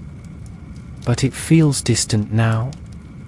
You've got grilled onions, warm beer, and a bench that doesn't collapse under you. And that, somehow, feels like enough. You sit there a while longer on that blessedly stable bench, nursing your warm beer like it's ambrosia, even though it tastes more like barley soup left out in the sun. The street around you hums softly, kids still squabbling over dust-drawn deities, a goat chewing something that was probably yours, and the low murmur of adults settling into the final stretch of daylight. Just when you think you might actually coast into evening without another trial, someone calls out, "Hey! Want your eyes done?" You turn. It's a vendor with a little folding stool, a mirror polished to a decent shimmer, and an impressive collection of cosmetic tools laid out on a mat. She grins at you with the unearned confidence of someone who's seen many unblended disasters and still believes. "Coal special today," she chirps. 2 eyes for the price of 1. You laugh, but your feet carry you forward. Because why not? Everyone else seems to be freshly painted, perfumed, and shimmering. You still smell like embalming day and regret stew. She gestures for you to sit. First time? You nod. She taps her coal jar, full of ground galena mixed with a bit of oil, and dips a thin reed stick into it. "Don't blink," she says. You immediately blink. She chuckles and braces your face with one hand, expertly drawing a dark line from the inner corner of your eye outward. It stings slightly. Then it cools. Then your eye waters like it's reenacting a sacred myth about tragic eyeliner. "You'll look divine," she promises. You glance at the mirror. One eye done, and you already look bolder, edgier. Like a falcon god who knows where the temple snacks are hidden. The other eye goes smoother. She finishes with a flourish and hands you a smudge stick. "Touch-ups," she says, "if the gods cry on you." You thank her, drop a couple debents in her dish, and shuffle off, feeling oddly powerful. You've got smoky eyes and a spiritual glow-up. It's a start. Then, without warning, a child runs past and throws dust directly into your face. Your eyes sting instantly. You panic. You blink furiously. You wipe. You sneeze again. You hear gasps.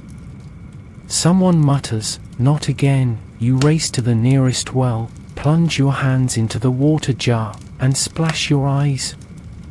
The coal runs, forming dark streaks down your face. A boy points. You look like a crying jackal. You don't disagree. The vendor from earlier rushes over. No. You ruined it. That was my best line work. You apologize, blinking through tears and dust. She sighs and dabs at your face with a cloth.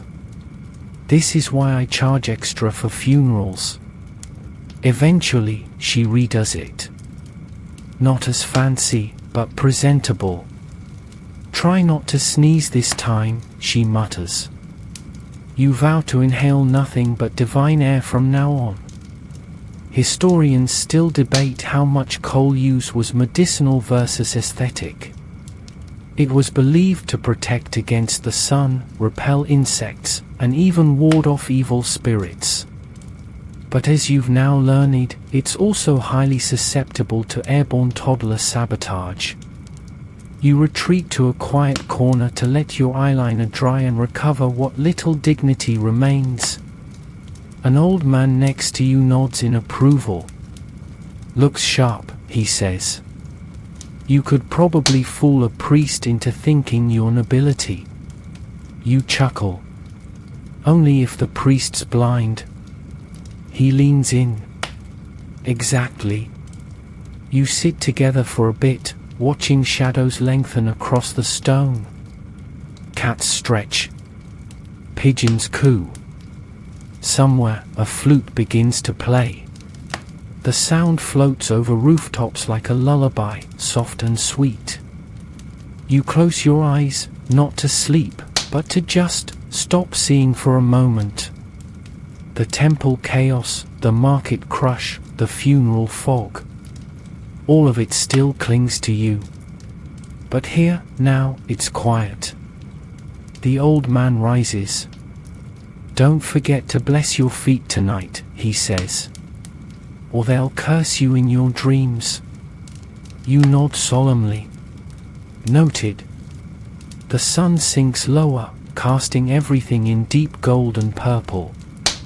You rise, your eyes properly lined, again, and make your way back toward your resting place. Coal smeared, pride dented, soul weathered, but still you move forward. Because in ancient Egypt, appearance might not be everything, but it sure gets you fewer stares at the bread line. The sky over Thebes is bleeding into twilight now, the sun slipping behind palm-fringed rooftops like a smug god clocking out for the day. The city exhales. You feel it in the cooler air, in the quieting streets, and in your aching joints that, somehow, have not yet declared mutiny. You've got your eyes recoaled twice, your stomach filled with lentil stew and accidental pastries, and your foot, well, it's still angry, but no longer actively plotting. So naturally, it's the perfect time to insult a jackal statue. It happens by accident, obviously. You're wandering back through a temple alley on your way toward the communal sleeping spaces. You pause beside a low shrine, one of those smaller, lesser-known deities people still respect but don't necessarily invite to dinner. This one's dedicated to Anubis, guardian of the dead, patron of embalming, master of that look. You bow. You try to say something reverent. But your voice cracks mid-prayer, and what comes out sounds suspiciously like, "Thanks for the foot thing, you dusty dog." Silence. You blink. The statue, jackal-headed, narrow-eyed, carved from black basalt, stares at you. You could swear the pupils just got narrower. You back away slowly. No offense meant, you whisper, and trip over a loose stone. Your knee hits the ground. Hard. Someone nearby gasps. You fell in front of Anubis. Now people are gathering. Because of course they are. A priest arrives, robes billowing like he's been waiting all day for someone to desecrate a shrine. He looks at you, then at the statue, then at your bandaged foot. He nods slowly. He has chosen you. Oh no. You try to explain, truly, deeply, sincerely, that you were just tired, and the stone was loose, and you absolutely do not want to be chosen by any jackal-headed deities at this time. Thank you very much. But it's too late. You're ushered toward a small chapel, handed a garland of wilted lotus, and told to reflect quietly on your fate. You sit on a bench that smells like melted beeswax and nervous sweat, garland in lap, heart pounding. A young acolyte places a bowl of incense in front of you and says, "If the smoke moves east, you're cleansed. If it moves west, you should probably write a will." You stare at the bowl. The smoke curls upward. Then it drifts sideways, south. The boy frowns. That's new. You both sit in silence, watching the smoke do a slow spiral that somehow spells oops. He hands you a date for the journey. You eat it out of fear. After a while, the priest returns and proclaims that you're to complete a simple repentance ritual. Simple, of course, involving carrying a jar of sacred sand around the shrine 3 times without spilling it, chanting a hymn of forgiveness that's 17 lines long, in Middle Egyptian, offering a token, something personal, but not cursed. You blink. You rummage in your pouch. You find a half-eaten fig, a piece of stale bread, and the little frog-leg charm from the healer. You offer the charm. The priest inspects it, sniffs it. "Why is that a thing today?" and nods. Acceptable. The ritual begins. You walk. You chant. You almost drop the jar on turn 2 but catch it with a grunt that definitely startles a nearby cat. At the end, you kneel again. The priest touches your forehead with a reed dipped in something cool and herbaceous. He forgives, he says, if you remember not to mock his ears next time. You nod with every inch of humility your linen can stretch to contain. Historians still argue whether daily interactions with minor temples were meant to keep people spiritually engaged or simply terrified enough to behave. But after what you just endured, you're convinced, sometimes faith starts with fear and ends with incense. You leave the shrine lighter. Not spiritually, just physically. They kept your frog charm. The sky is now in blue, stars beginning to blink into place. You head toward your sleeping quarter, past rows of shuttered stalls, quiet shrines, and torchlit doorways where families tell stories to kids who already pretend they're asleep. You pass the jackal statue one more time. You bow. Looking sharp tonight. It doesn't move. You exhale. Then limp off. You've survived judgment, accident, possibly divine misinterpretation, and some very confusing incense signals. You're ready for sleep. Probably. Night has officially unrolled its velvet curtain across Thebes. The stars above shimmer like carved alabaster beads scattered across a black linen canopy, and the heat, thank every god you can remember, has finally begun to wane. Your limbs feel like boiled twine, your scalp itches where the perfume cone once melted its slow path of scented doom, and your feet are arguing with gravity. You're ready for rest. Or so you think. As you round the final bend toward your lodging, more accurately, a shared sleeping alcove wedged between a bakery and a goat pen, you're intercepted. Not by a guard. Not by a cat priestess. But by your crush. You know, that person you made eye contact with once at the market 3 weeks ago and have since constructed a full emotional timeline with, including wedding vows and arguments over linen colors. And now here they are, standing casually under a torchlit doorway like a hieroglyph brought to life. Hey, they say. You freeze. You squeak something between hi and hail. They smile. Want to come to a little thing? You nod. Yes. Always. Whatever it is. Moments later, you're being whisked down a side path to what looks like a gathering, low cushions, flickering torches, a reed mat arranged with bowls of herbs, garlic, and what appears to be dried lizard tail. Oh no. It's not a party.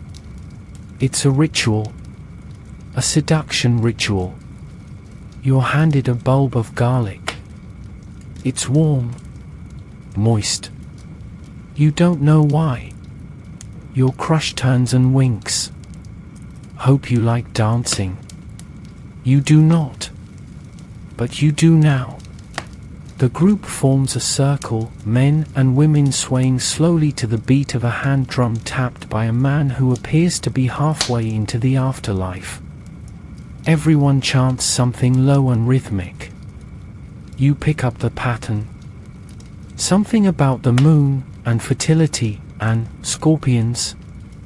Then a tray is passed around. Upon it, honeyed dates, perfumed oils, and a live scorpion. You flinch. Your crush laughs. It's symbolic. Of death. Of mystery. You nod like that helps. Someone marks your forehead with red pigment. Another tucks a lotus petal into your belt. A third offers you a sip from a cup that smells like fermented apricots and instant regrets. You drink. Of course you do. It's sweet. Then spicy. Then hot. Then your tongue goes numb. Your crush claps. It's working. You're not sure what is working, but you now understand time in slow motion. The drum beats echo in your ribs. The torchlight flutters like it's giggling. You sway, hands raised, parting the thick air like a boat through incense fog. Your partner pulls you into a slow spin. Their eyes shine like obsidian. You nearly trip on your own foot. You both laugh. The scorpion watches with what you swear is knowing disdain. The music grows. The circle tightens. Someone chants your name. Or something that rhymes with it. At this point, you'd accept tofu calf. And then, as quickly as it began, the music softens. The torches dim. Everyone settles onto cushions, whispering, lounging, exhaling. You sit beside your crush, heart pounding, knees shaking, feet completely done with this entire day. They smile. You did great. You beam. So did your scorpion. They laugh. That's not mine. You pause. Wait, just kidding. Are they? You lean back, staring up at the stars, your heart tangled in dance and dread. The group begins humming softly, a lullaby of sorts. Someone tosses a bundle of herbs into the fire. It crackles, releases a puff of sweetness. The scorpion disappears into the shadows. Probably to judge someone else. Historians still argue whether these rituals were formal courtship practices or spontaneous social expressions soaked in too much date wine. But in this moment, there's no debate. You've danced, sweated, chanted, and not been stung. You call that love. Eventually, your crush nudges you. Walk me back. You do. The path is quiet. Moonlight dusts the stones. You say nothing, and everything. At their door, they pause. Same time tomorrow? You nod. You would dance with that scorpion 100 times if it meant this. Then you stumble back to your own bedding, exhausted, exorcised, and slightly pickled. You curl into the reed mat, limbs trembling, mouth dry, but soul buzzing like a shrine full of bees. What a night. What a disaster. What a possibility. Somewhere in the city, a rooster crows. Not a noble one, either, just the angry kind with a raspy call and a grudge against sleep. You're not even sure if you did sleep. You definitely laid down. You definitely closed your eyes. But your brain kept replaying the night's events on a loop, the garlic, the scorpion, your crush whispering, nice coal. Your body is sore. Every part of it. Even your earlobes feel tired. Your foot? Still wrapped, still angry, still plotting its departure. Your hair smells like torched herbs and faint embarrassment.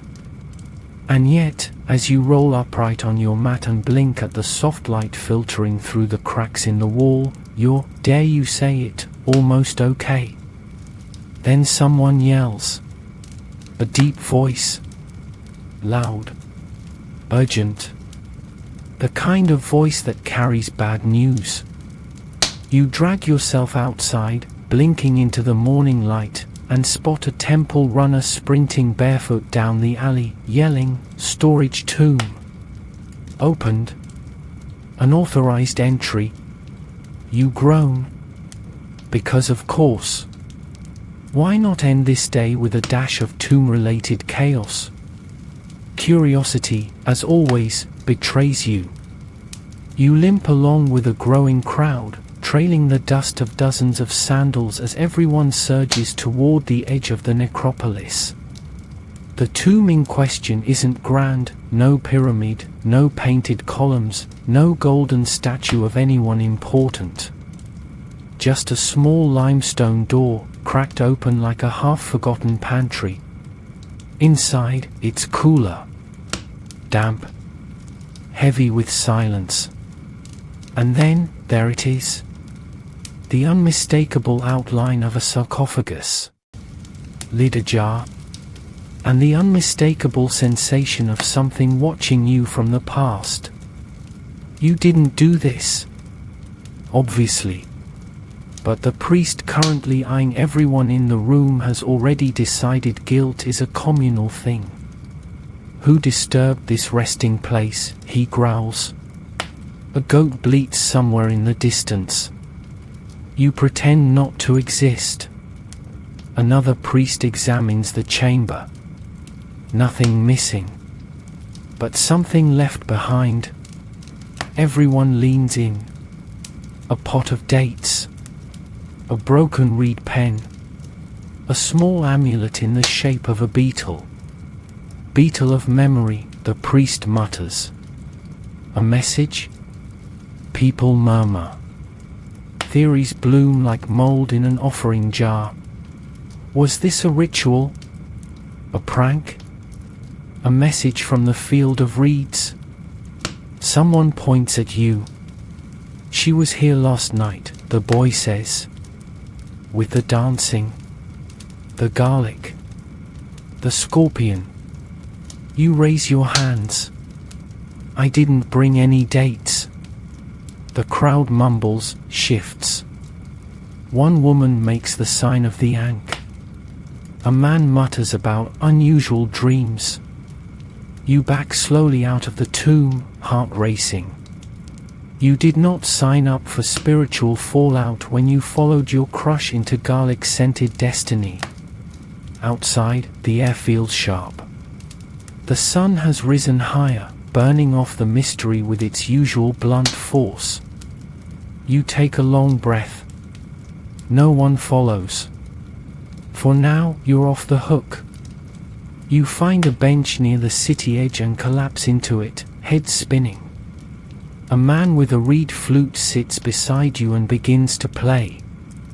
The tune is light, casual, and just off-key enough to match your emotional state. You think about the tomb, about the amulet, about how quickly things can turn from flirtation to pharaoh-level drama. Historians still argue whether ancient Egyptians feared tombs being disturbed due to practical reasons, disease, curses, vengeance, or symbolic ones. But what's clear is this: you want nothing to do with any of it. You limp back toward the market, praying for anonymity and maybe a cup of strong beer. Instead, you find your crush. They spot you, smile. "You okay?" they ask. You nod. Mostly. They hand you something. A tiny beetle charm. Not the one from the tomb, this one's newer. Glazed faience. Blue-green. For protection, they say. In case you decide to do more late-night tomb parties. You blink. "I didn't open it." They grin. "I know. That's why you're getting this." You tie it around your neck, just above the frogless spot where your old charm used to rest. You've officially replaced one symbol of accidental curses with another. Progress. The rest of the day? A blur. More walking. More sweating. One guy arguing with a priest over whether crocodile dung makes good sunscreen, jury's still out. You avoid further divine assignments, any goat-heavy crowds, and all places with sarcophagi. You finally make it back to your alley, where the cats are already curling up for the evening and the kids are drawing little scorpions on the walls in your honor. You sigh. You smile. You sleep. For real this time. The world returns slowly this time. Not with the smack of a rooster's screech or the rattle of a temple gong, but with the soft shuffle of feet, the creak of doors, the mewl of cats welcoming dawn like the celestial regulars they are. You wake in a patch of morning light, tangled in a reed mat that somehow wrapped itself around your entire body like a personal sarcophagus. You sit up, stretch, and immediately regret it. Every muscle you own files a complaint. Your knees feel like they were borrowed from a much older person, and your foot has graduated from angry to grumbling but cooperative. Still, you're upright. You survived.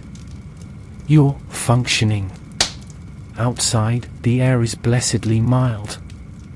Morning in Thebes, briefly forgiving, briefly quiet. The streets are being swept with bundled reeds. The first wafts of bread rise from corner ovens. You inhale deeply and only gag a little.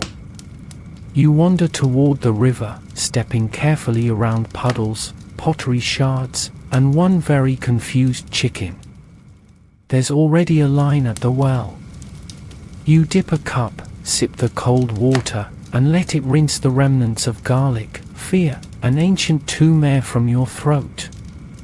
You think about yesterday, about the scorpion dance, the jackal statue, the smudged eyeliner, the sacred cats, the brick hauling, and yes, the cursed sneeze that started it all. You should be broken. Shattered. Flat like a bread loaf left in the sun too long. But somehow, you're not. You smile at a boy chasing his goat. Nod to the vendor setting up her lentil stand. Even tip your head to the smug, ever-judging sandal maker, who smirks like he knows you still can't afford his cheapest pair. And then it happens.